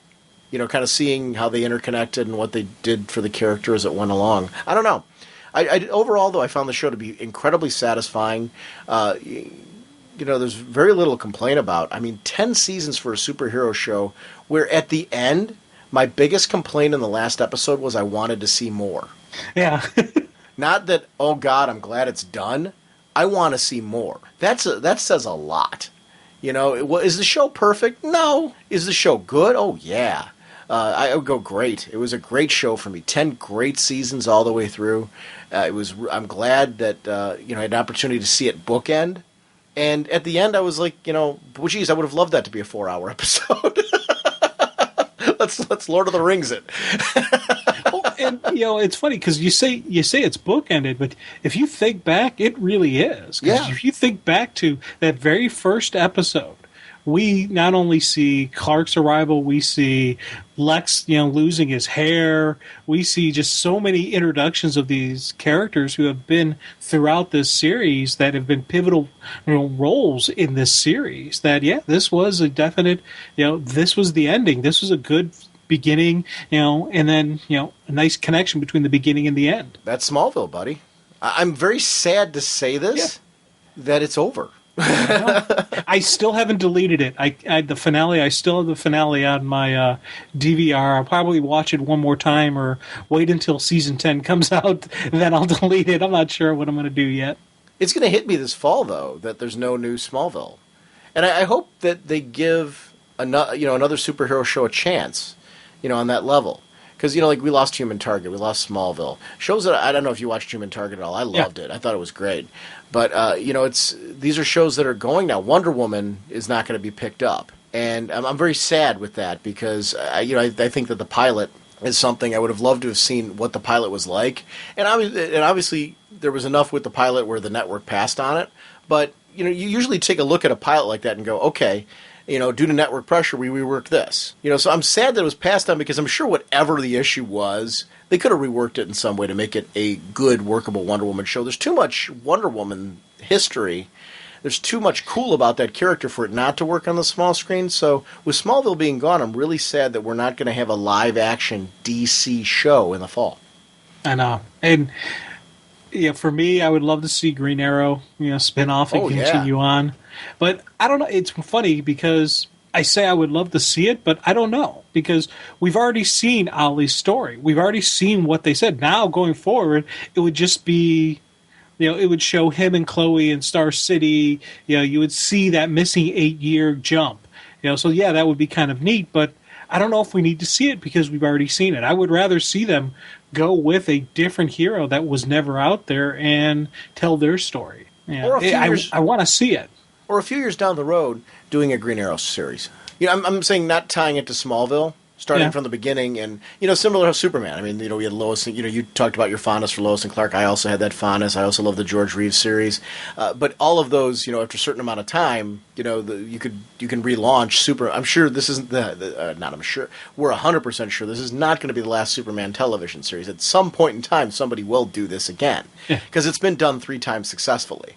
So somebody's going to do it again. It's going to be a little while, but this is a property that works on television. And I think it is due to the accessibility of the characters, but I think Green Arrow would be very cool on television. Yes. Something edgy. Some of these characters, though, I'd love to see launched on smaller networks. And like when I heard Wonder Woman on NBC, I didn't know how thrilled I was with it being on NBC. Not because I don't like NBC. I loved Heroes on there. But I think Heroes would still be around if it wasn't on a major network. Because I think it was the kind of show that would work better on like a TNT or a TBS or Sci-Fi or what the CW, or whatever they're calling it now. I think it's a CW now, isn't it? Is that what Smallville was on? Or WB or whatever? Well, I think it was WB and it's CW now. I don't know. I don't even know what the station is. The station that Smallville was on would be a good choice for one of these shows as well. But I think some of these smaller networks are a better choice for some of these sci-fi shows because they have a chance to be a little bit more hardcore, a little edgier, and I think they'll work better that way. So I don't know. I'm hoping we do get to see more of these branch out a little bit. That's just my thought. So long, Smallville. So long, farewell, auf Wiedersehen, goodbye. You click your heels together and go up the stairs now? Maybe our 2 stories are really the same story. Jim, you wanted to shout out Power Girl? Power Girl number 24. It's the most recent issue, and it's starting up a new arc, and it's a really cool concept because this has a guest spot of Batman in there. But for me, this introduction of a new character who he's not a hero, he's not a villain. He's just a normal person who happens to have the powers. And he also happens to be Muslim. So because of this combination, he's like, I'm not getting involved because people will be afraid of me because who I am. They're going to see a Muslim with powers and they're going to think, oh my God, he's a terrorist. He's going to kill us. So he's just trying to drift in the background and just be unnoticeable. Well, he's on a plane that's going down and going to crash. So he uses his powers to level out the plane. Well, just as Power Girl and Batman show up. So now everybody's thinking that Power Girl and Batman saved the plane, and he tried to bring it down. So this guy is being held by the authorities and questioned constantly about his involvement. He's like, but I didn't do anything. I was trying to save the plane. I wasn't bringing it. And no one, of course, will believe him. And eventually he finds out his father is taking a very bad turn for the worse and is dying. And he wants to see his father one last time before he dies. And so he decides to leave the facility. And it's this really cool story that this is an honest, good person who, saved a bunch of people's lives, but because of the circumstances and because of natural phobias and fears that we have, he's being persecuted. And I think it's a true statement of what's going on in current society, and I'm really looking forward to seeing how this gets dealt with, whether Batman and Power Girl are able to recognize that this guy is a victim. He's not a bad guy, and maybe we can get a non-physical violence solution to the problem. Now, did you take it as, because this is interesting, when you mentioned that he was a Muslim and that was the reason why he didn't want to use his powers. See, I took it as he was just an average Joe who happened to have powers, who didn't want to become a hero. Just like he had the powers, and in spite of them, he didn't use them. Just kind of his thing. On the plane, I thought that was the reason why, because of his background, he didn't want to take the risk of exposing his powers because of exactly what you're talking about. That people are going to think that it was him because of his background, or think that he was a villain because of it. I actually really liked the concept and the exploration that this was a guy who, freak, accident or whatever, he was born that way or however he got his powers, that was irrelevant. It was this idea that just because you gain superpowers does not necessarily mean you have to follow the path of becoming a superhero. It also doesn't mean that you have to follow the path of becoming a supervillain. You just want to be a citizen and do your thing. Yeah. You want to be like everybody else. He just wants to be an average Joe. That's all he really desired, which I thought was interesting. And unfortunately, because of circumstances and because of his background, he was pulled into this situation. So it wasn't... I don't think if he was a different background, but he was the same guy with the same personality, I don't think he would have become a hero or a villain either. I think his goal was just to kind of be an average guy, and he just didn't have any desire to be a hero or a villain. So I'm anxious to see where his arc goes. But I immediately felt for him all the way through it and was journeying along with them to the point where normally, I'm following Power Girl and Batman and I'm on their side. I'm on this guy's side. Big time. Yeah, it makes a really cool story that you want the quote-unquote villain in the story to win because he's not. And I like the fact that we as the reader know the whole story. And they didn't leave it kind of questionable. They could have very easily made this story where they didn't tell his inner dialogue, and you just reacted from people around it, so we as the reader wouldn't completely know if he can be trusted. I like the fact they didn't go that way. We know this guy's a good guy. We know he's an honest person, and he's being wrongly accused. So we immediately cling to him and understand him, and we're backing him. Because this is the line that really struck me on this. He never used his powers or told a soul about what he could do. He was an Arab American. He knew that he may make people nervous. And being one of the heroes who took to the skies, it wasn't something that interested him. So he wasn't interested in being a hero, not because of his background. He wasn't just never interested in that. He didn't tell anyone he had powers because he didn't want anyone to get nervous about the powers. But he never, and I like that. I actually think it was something engaging about the character. I'm like, this guy, no matter what his background was, he didn't want to be a hero. And you don't have to be. It just circumstances gave him the powers. Doesn't mean, we got that whole Spider-Man theme of, with great power comes great responsibility. Well, maybe this guy has other responsibilities. Because he certainly seemed like a together fella in the sense that, he had responsibilities, he had a job, clearly, this guy had a life. So it doesn't mean that he wasn't doing anything, but does having powers mean that you have to become a superhero? I don't know. Do you think it does? No, and it's a weird thing. We keep saying how rough a life it truly would be to be a hero, especially if how do you balance your personal life with the hero life? When do you step away from being a hero to spend time as a normal person? So if you have these abilities, on one hand, I would feel like, wasting a gift you've been given. But on the other hand, I'm like, if you're not completely 100% into the hero game, you should stay out of it because you'll have a habit of causing more trouble and more problems for people if this isn't your goal, if this isn't your passion, if this isn't who and what you want to be. This artwork is so great on this series. I've come to really, really enjoy the overall look. I also love her having a secret identity now with the red hair. Yeah. And this whole idea of Karen Starr being a public figure, and something that Bruce helped her develop. which is really great. And the talk about how, hey, you want to watch how much you're doing, how fast.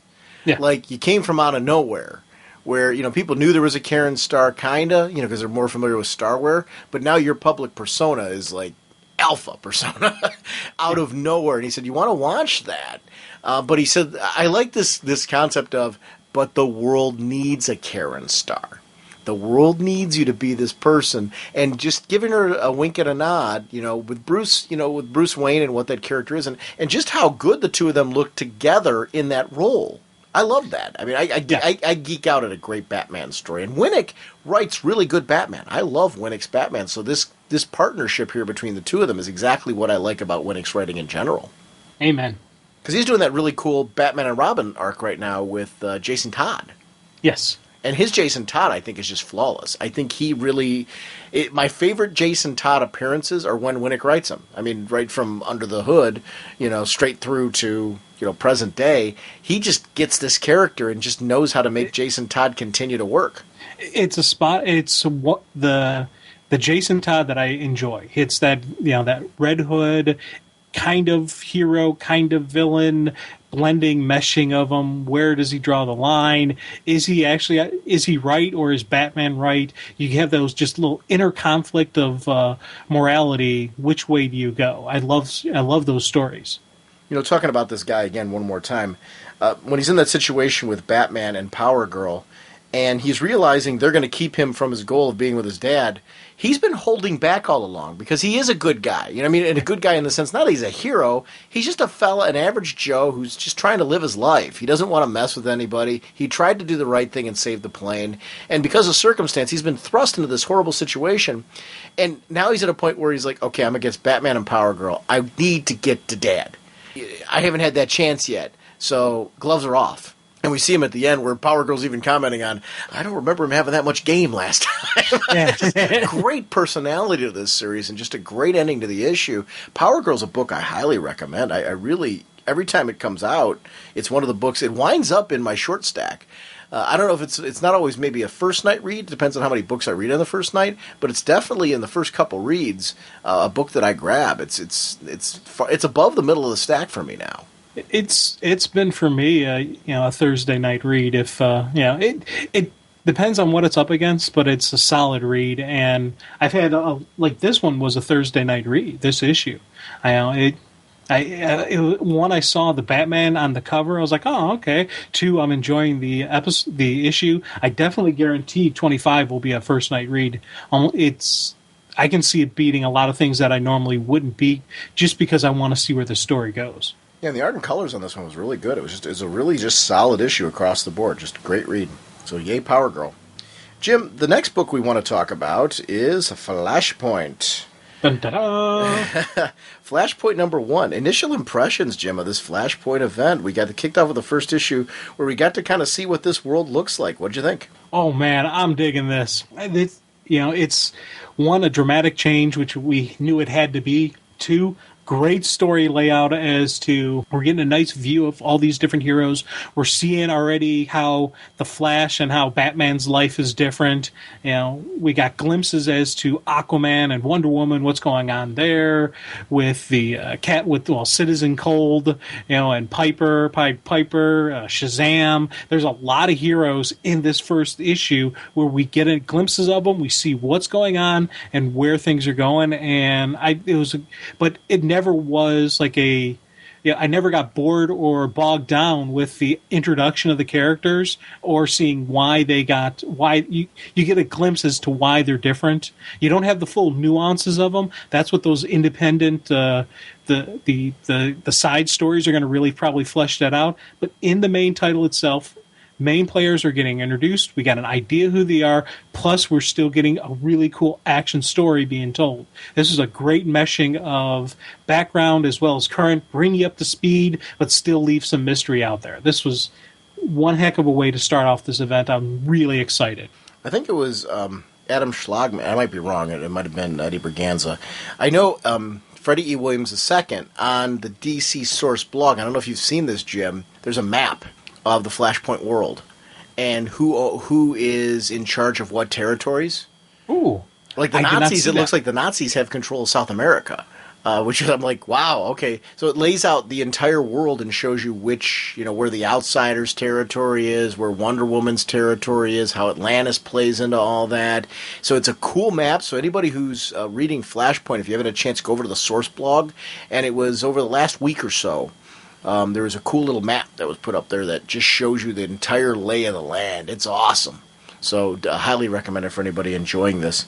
Jim, out of the Flashpoint universe, who is the character, like, out of the first issue that is there a standout character, like, I'm most excited for that person's mini, or to see more of that character in the main book? Who are you most interested in just out of the first issue, initial impressions? I know I got mine. Yeah, I think we are the same person. Mm-hmm. I'm going to guess Batman for you. Wait, and I'm not going to even wait. Thomas Wayne. Whoa. Uh-huh. I mean, whoa. Outstanding. And he's the narrator. Yeah. Which to me was great. I didn't know who the narrator was when I was initially reading it. And then as it started getting further and further along, I'm like, okay, Batman's the narrator. So I started to figure out that it was Batman. I still did not realize that Batman wasn't Bruce until we actually got to the Bat Cave. Then that's when I started to figure out, like, whoa, wait a minute. But they threw me on this one. And we talked on the show about the possibility of it being Dick Grayson. One of us threw out Thomas Wayne. I don't remember who. Don't care. It's irrelevant because I never saw it playing out like this. I'm very curious to see what happened that Thomas Wayne became Batman. So that miniseries is the one I'm super excited for because I'm hoping, how can we not? We're either going to see it, right? We got to see it either in the main mini or here, or, in that miniseries. I don't know where we're going to see it, but we've got to see it, right? I'm thinking we'll see it in his mini. That's where we're going to find out what happened, and it'll play out a little bit more. I think we've already seen what we're going to see here, where, Barry says, "You're not Bruce, you're Thomas Wayne." And so maybe there'll be a little fleshing, but I think the biggest parts of the story will be told in his own private series. And it's, again, what they say with, you don't need to read the other stuff to know what's going on. We know what's going on, that night in Crime Alley, it was Bruce who was killed, and probably Bruce and his wife, it looks like. Maybe it was just Bruce. No, it's both. Yeah, I'm willing to bet it's both. I'm betting Bruce took it and it was supposed to be Dad or something like that, and he feels responsible. This is a part, though, that it says a lot. And when you read it through the second time around, realizing who the narrator is, friends, Barry thought yesterday was finally behind him, but somebody wouldn't let him escape it. When Barry came to me for help, I turned him away. I'm not the hero of this story. I'm a man who's been corrupted by his own unbearable pain. I'm a man who has too much blood on his hands to be called good. I'm a man who had nothing left to live for until the day I met the Flash. So you got to think Thomas Wayne's going to find out about this other world, and there's going to be something about Barry that he realizes this guy can help set things right. And I would Thomas is going to have to give it all up for his kid, right? That's what it's got to be. Barry will tell him, "You don't understand. Bruce is alive in my world." And even if he finds out that he dies, this guy is so tormented over this. If he had a chance to save his son's life, if by bringing about your world back, my kid lives, amen, let's do it. And that's going to pull Batman into the fight. That's the piece of the puzzle that they need to get him involved. Because when he has the meeting with Cyborg and all the other heroes and all the others saying, okay, we need to mount an offensive against Wonder Woman and Aquaman, Batman says, no, it's not my fight. It's a suicide mission. Well, now Thomas Wayne has a reason to get into a suicide mission. If there's even if it's the slimmest chance in the world, if there maybe could save his son's life, he's all in. And I think that's what we're going to see play out in the couple issues. Now, my question is, how are we going to see Barry? Because Barry doesn't have access to the Speed Force, right? Right. We saw him stumble down the stairs, the ring's gone. But, the ring never made him the Flash. It was the Speed Force and the experiment. So is he going to try to, because, the ending of the issue is, lightning strikes twice or something like that. Or is Barry going to try to recreate the experiment? Either recreate the experiment or create the bike that he saw, that the that the other alternate Earth Barry Allen, had in the Flash series, he may try to create that bike. He may try to become that person, and that's how he's the Flash. Well, except here's the thing: if there's no Flash creating Speed Force, how can that bike work? So I don't see him creating the bike. I see him. He has to recreate the experiment first in order for there to be Speed Force for him to tap into. And here's another reason why I'm thinking he has to do this. Reverse Flash, who I thought his Speed Force, in order for it to work, there needed to be, like, he's got that negative Speed Force. In order for that to work, there has to be a positive Speed Force, and he's still running around. So in order for that, and if you go into the whole wonky time travel thing, in order for him to be running around, that means Barry has to at some point recreate the experiment so there's a way for his Speed Force to exist. It makes your head hurt. Or Bart might be the other access point. Be the other additive. Or the other thing I was thinking is, because we have the negative Speed Force, we already have a positive Speed Force out there. It just hasn't been tapped into yet. And that's what Barry will do. The Speed Force itself already exists and is already out there. But it didn't exist until Barry tapped into it. But the Reverse Flash didn't come first. The Flash came first.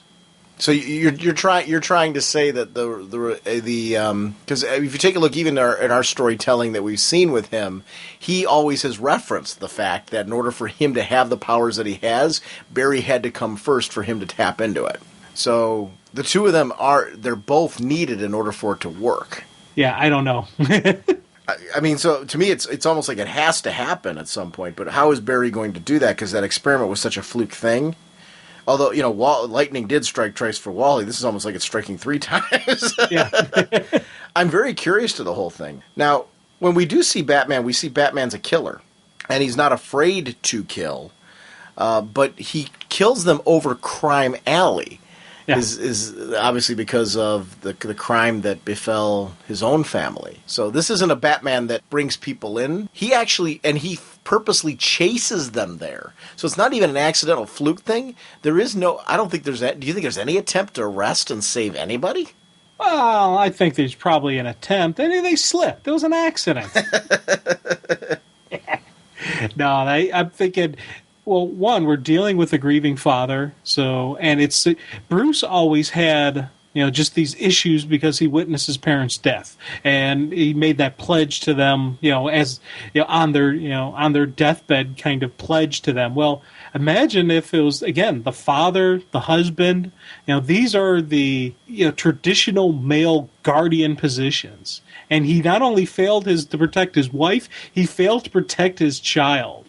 And it's survivor's guilt, wrath, rage. And when Barry shows up at Wayne Manor, he calls out to Alfred, and Alfred's not there. The house is completely in disarray, so there was no Alfred in the picture either. So there's a lot of factors that have been eliminated to this guy.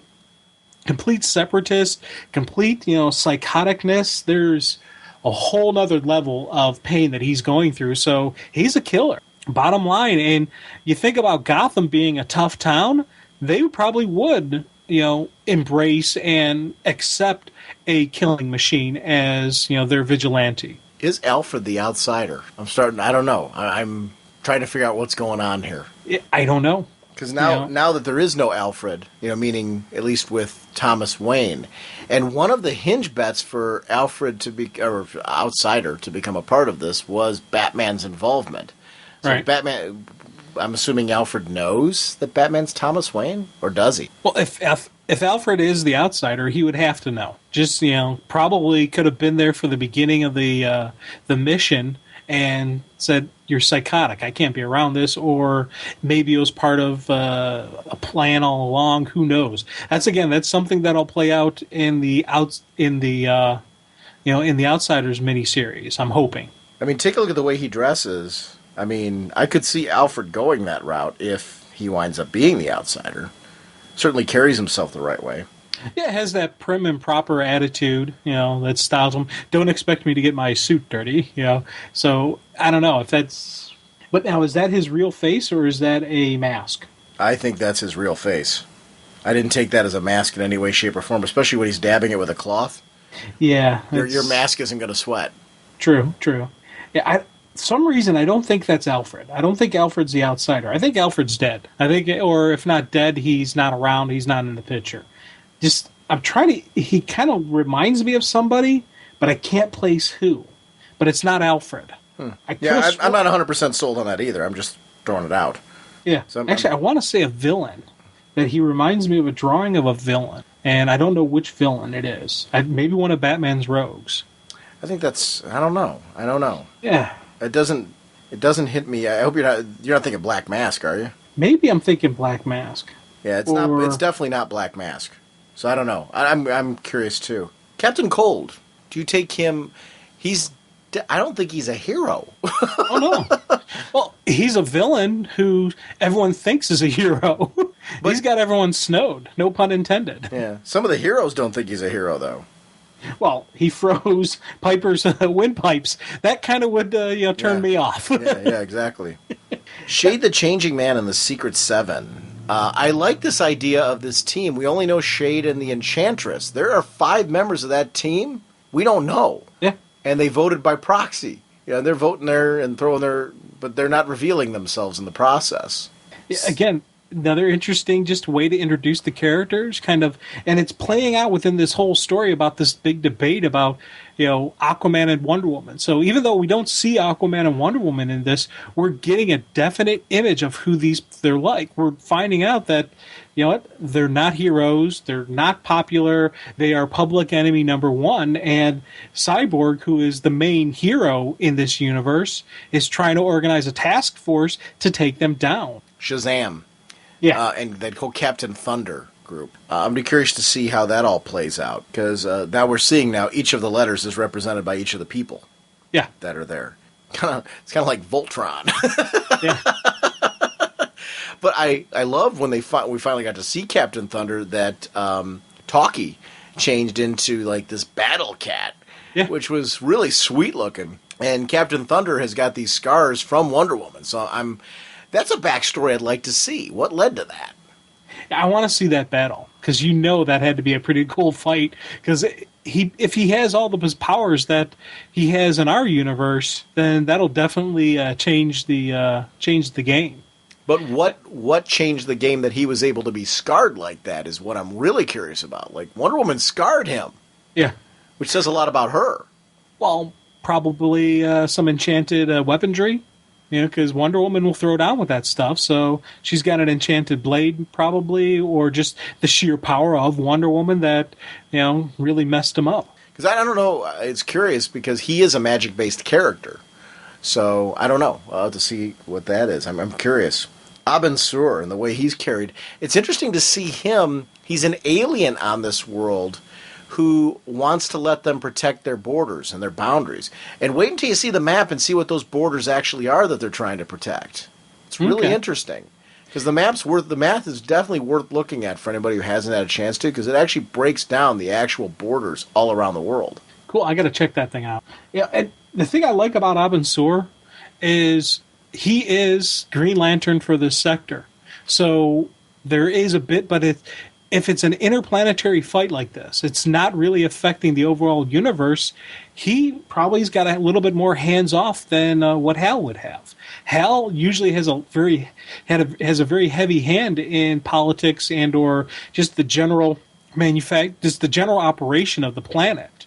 I can see Abin being a little bit more hands-off, but accepting, saying, "Yeah, I'll help you protect your political borders." But he's not going to take down Wonder Woman and Aquaman for them. Yeah, I'm with you on that one. Now, who is this Farouk guy? I don't know no idea. I don't know why I'm not. I feel like I should know that name too. You're talking about the outsider. You feel like you should know that character. I felt like I should know that as well, and I don't know why I don't. But I'm curious to see who's going to turn out to really be a true hero, and who's going to be a villain. Now, Sandman, that's the Golden Age Sandman, right? I believe so. That was my guess. And then we have Element Woman, and I don't know who she's going to be, but I like that she's a little kooky. I wonder if she went through a similar background story to become Element Woman. We got to at some point see why she's such a nut, right? Yeah, I'm thinking that's one of those classic, hero stories where getting the powers kind of tweaked her brain, and she's not looking at life normally. One important question I want to go back to that you mentioned earlier about Thomas Wayne being willing to, and I think we're pretty convinced that he'd be willing to give everything up to save his son. Yeah. How is Barry going to deal with the fact that he's going to have to put things right, give up Mom? Oof.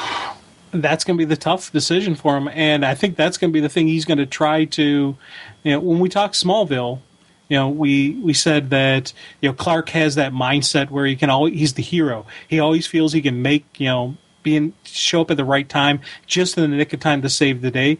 Barry, being the speedster type of hero, he definitely has that mindset where he's the fastest man in the world. He can run fast enough. This time he'll be able to save Mom and revert the universe back, is my guess is how he's going to approach this. But how is he going to be? I guess my question is, knowing what he knows about how one pivotal event changed, and multiple pivotal events in this case changed all of this, how is he going to go and save Mom? I guess I don't see how Mom being alive here translates to him saving her in our time. Yeah, I don't know. This is, again, we have this multiple riddles just starting to come out from this. I think we're going to get I'm going to say right now that we're going to have that moment where he's going to have to pick and choose one or the other. And my guess is he's going to go with saving the universe, and he's going to have to watch his mom die again. Yeah, I don't know if he has to necessarily watch her die again, just know that when he goes back, that she's not going to be around. Although, it does seem like some people are going to return. I just don't know who. So I think there's going to be a change to our world from this world. Just what is going to stick one way and what's going to go the other, I don't know. I'm hoping that he and Iris wind up together after this, because I don't want to see him lose that. Right. I think that's going to, I think that's a solid possibility of him getting her back. Just because he got her attention because of the Flash, because of she was the news reporter going for the story, looking for the inside connection to the police department and just everything that, she was going for. So I would think that there still would be that opportunity if we have a Flash again. Do you think there is a Thomas Wayne persona? Like, was there at one time a Thomas Wayne that had a public eye? I'm talking about after the death of the wife and son. Like how we've got a Bruce Wayne. Because I guess what I'm asking is, because you take a look at how abandoned the Wayne Manor looks, but also, like, the clock is there that can be moved to the secret entrance, but it's not the clock in the way we're used to seeing it, where it's like actually tipped over and like kind of banged up against the wall. So it doesn't seem like he comes upstairs. Like, it seems like he's almost always in the cave. Is that the impression you're getting? That's definitely the impression I got, which, of course, begs the question, who is running the Wayne Casino? Because I don't think it's Thomas Wayne. I think either after or shortly after the kid dies, he disappears and somebody else is running Wayne Enterprises. Maybe that's Alfred.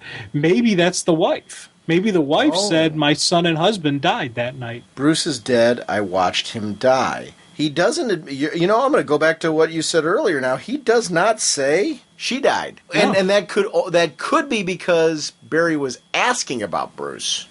Because Barry wasn't asking about Bruce and Mom. He was just asking about Bruce. So that does leave open the possibility that Mom is still dead. But you're right. There's a gray area there. There's a possibility open that she could be the one running this. And could the death of her son affected her differently? I don't know. Yeah, again, there's so much I just want to know about Batman now. Before I was curious. I was like, that'll be a cool Batman story. But now I'm really just going, oh, God, I got to know.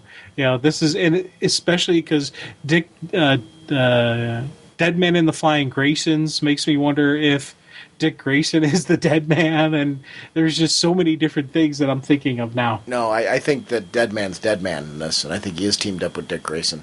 I'm still convinced of that. Although, could Dead Man be his dad? I don't know. Instead of the Dead Man having it be his father who became Dead Man. I don't think it's that. I think either Dick Grayson is Dead Man or Dead Man is Dead Man, and he's hanging out with Dick Grayson. Dead Man is Dead Man. You're right. I mean, I don't know. I'm curious. You're right. Here's the funny part. I've got my own speculation where I think I'm pretty set as far as what I think's going on in certain areas. I like that. I feel very comfortable that I could be totally wrong on all of them, and I'm enjoying that. Like, this world is one that this is the telling issue, because the question is, with all of the tie-ins that are coming out, do I care about this world enough that I want to read all this other stuff? Yeah, I do. Oh. This sold me on it all.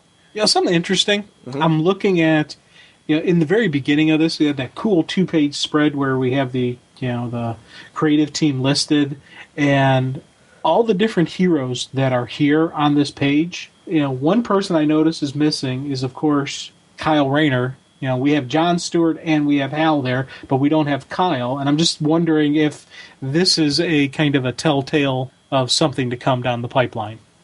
You're forgetting, these are people who are friends of Barry's. Kyle Rayner and Barry didn't have a working relationship. But did Cora, Starfire and him have a... Because I didn't think she did either. Or Cyborg. The Teen Titans were running around when Barry was around. They were there. Barry was still alive when the Teen Titans... Mm-hmm. Yeah, I know. But right. I didn't think there was a connection between the two. Well, Kid Flash was on the Teen Titans. Okay. So, I mean, Wally was Kid Flash on the Teen Titans when they were on that team. So there would be a relationship there. I'm saying they would know each other and there's camaraderie. I think they were pulling out the heroes that were Barry's contemporaries. Like, okay. Did he have major missions with Captain Marvel? No. But I'm saying, if you're taking a look at the friends that are specifically put here, these are people that all would have been around when Barry was around his first time, before he died. Mm-hmm. So I'm guessing that's why they were all placed there, versus a nod to them not being around anymore. I don't know, because Guy Gardner's not there either.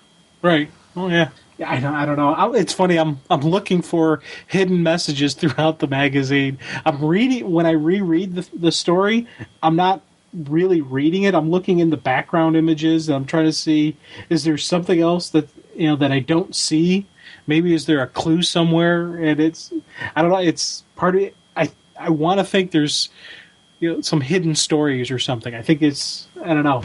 It's something weird with just this whole concept of completely changing and turning things upside down. I want to see if there's any hidden Easter eggs for me. Well, when you were saying, is this telling, do you mean as far as like War of the Green Lanterns? Yeah, War of the Green Lanterns. I don't see this having anything to do with War of the Green Lanterns.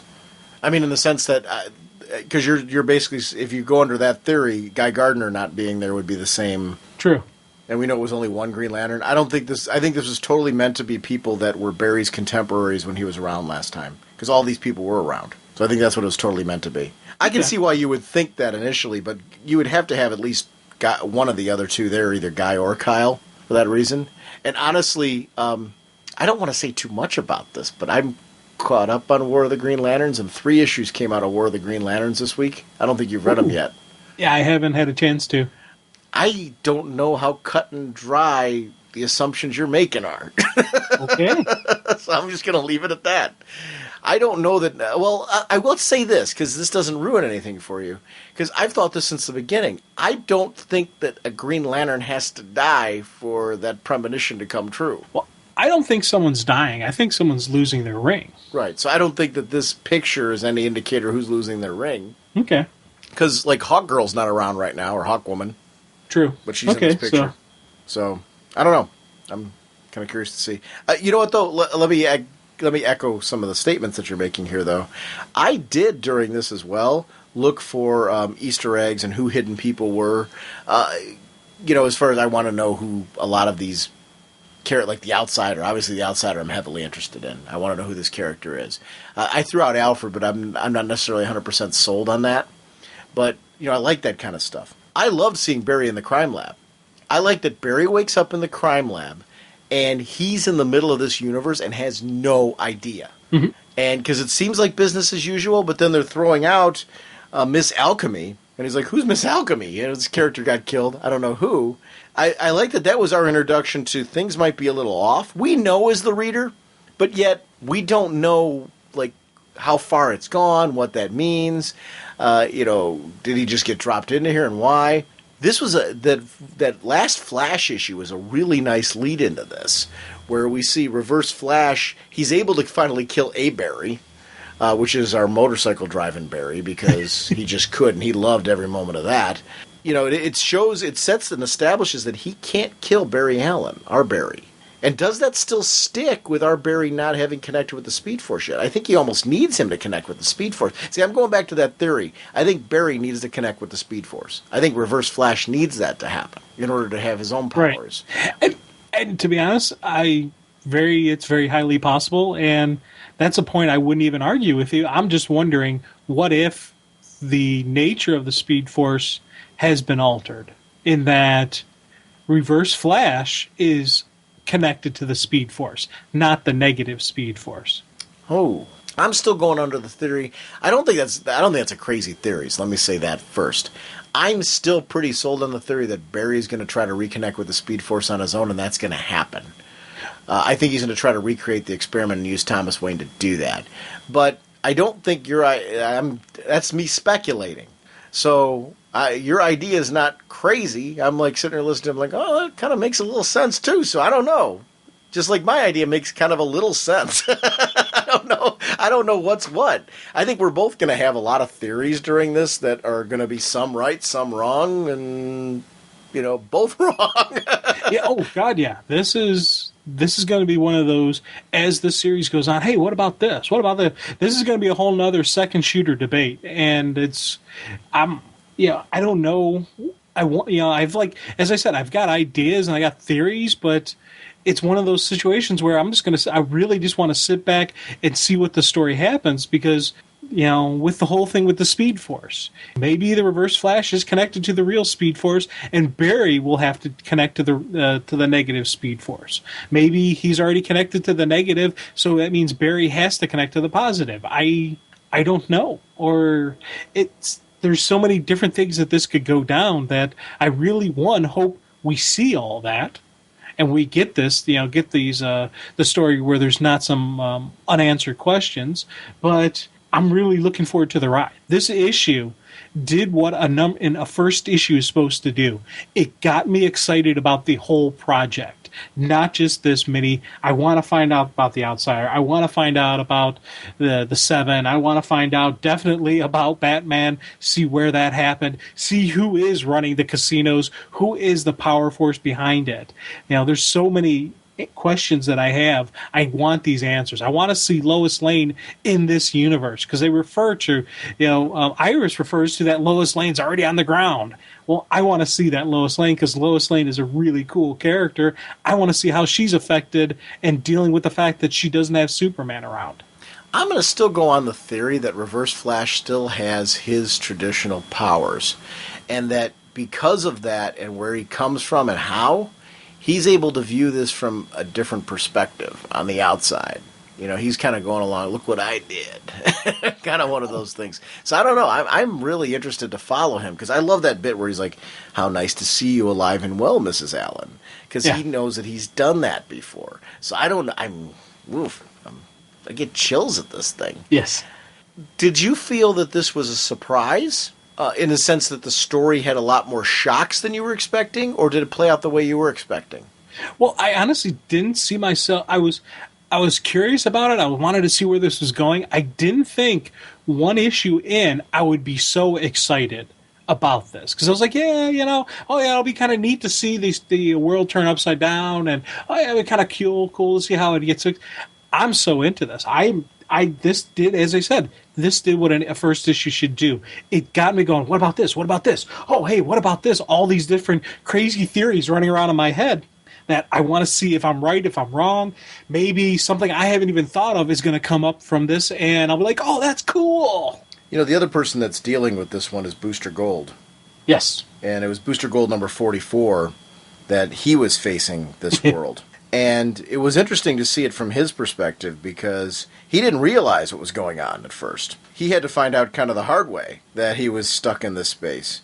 And we see this bit where he, at the end, not only is he's considered actually an Atlantean, first of all, which he starts getting attacked because obviously a worldwide threat would be these Atlanteans. We know that something bad has happened because of them. So we know right now from Booster Gold that Aquaman is not your buddy. When you see him or any other Atlantean, more than likely they're there to cause problems. They're like terrorist level trouble, right? Oh, God, yeah. It's full-out war against humanity. You know, Aquaman and Wonder Woman, same kind of thing, but they were looking at him as he was an Atlantean. I thought that was cool, especially the high level of tech and defensives they had.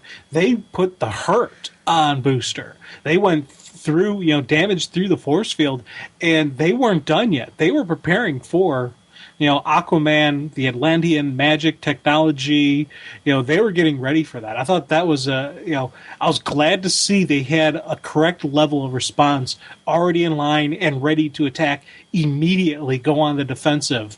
As soon as we got an Atlantean, fire, bam, they dropped the big guns from the sky. I thought that was a really, really cool thing. Freeze. First line from Doomsday. Freeze. Doomsday's talking.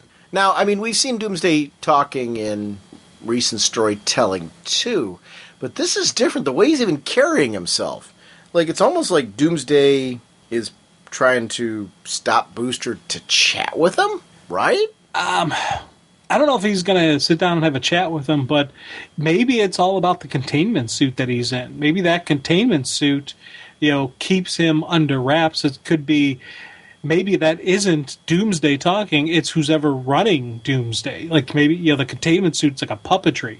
And as long as that suit's around, they're able to control him. Well, there is something on his head. A tube's coming out of it. I'm, going with your theory. Okay, so maybe. He wore some kind of suit when we first met him way back when. Yeah. Didn't he? During Death of Superman? Yeah. Eventually, throughout the fight, he loses it. Yeah. So, I don't know. I'm curious to see where that's going, too. Booster Gold's a nice tie-in for this. I'm glad that Booster's a part of this. I'm actually glad that book went to a second printing, because Booster's been an outstanding title. And I'm hoping from this that it generates some new readers where people can really get behind this character.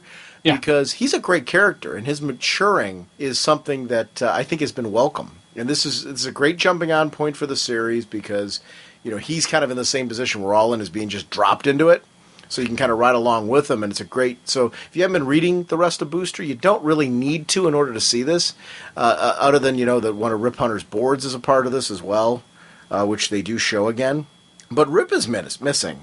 Oh, not only is Rip missing, but his whole base and everything, it's gone, as if it never existed. This has been one of those series that's just gotten me super excited as we've been going along.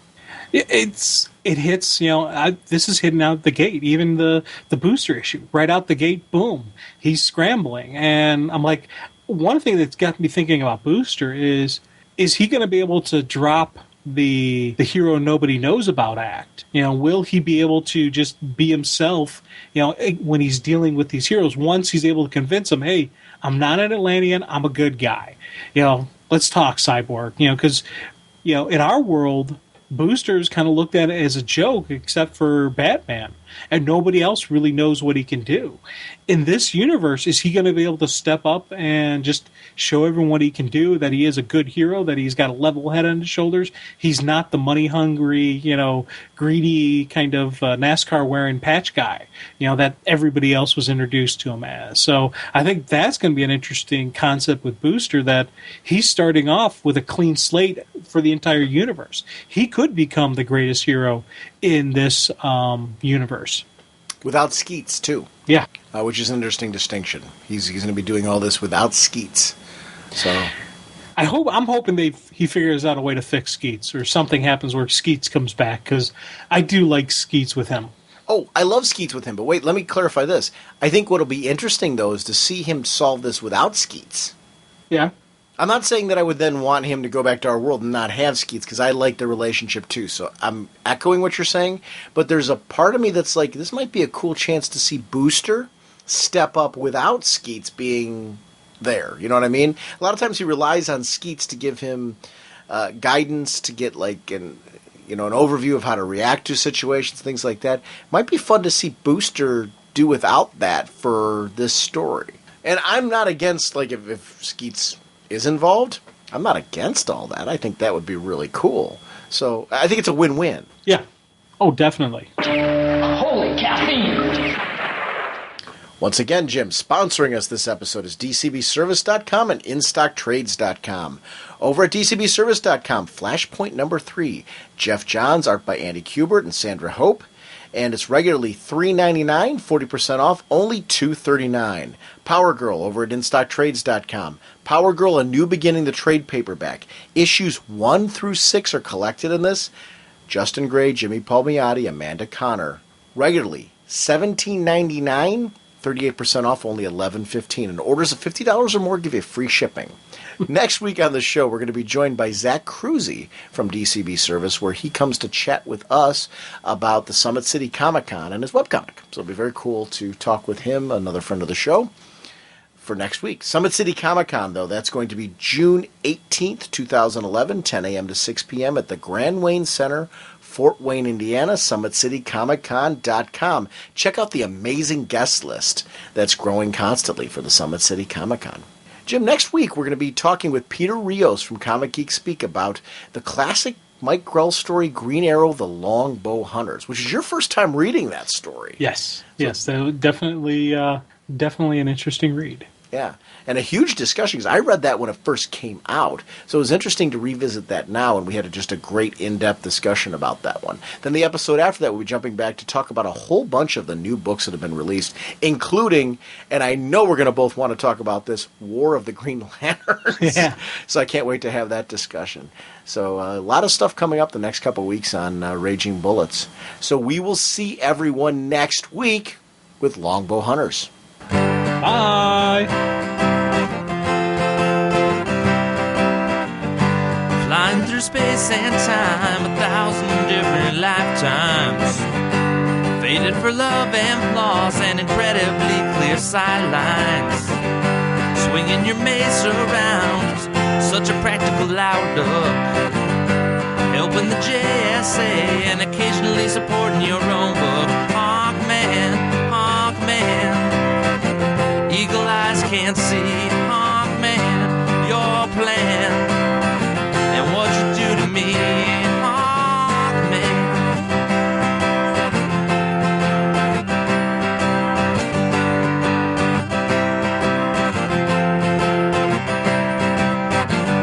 The villains are closing in, be they Thanin Guard or Egyptian, working so hard to thwart you and Hawkgirl's mission.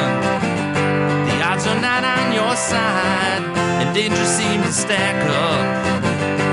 Things would be so much easier if you would just call for backup. Hawkman, Hawkman, eagle eyes can't see your plan and what you do to me. Hawkman, Hawkman, eagle eyes can't see.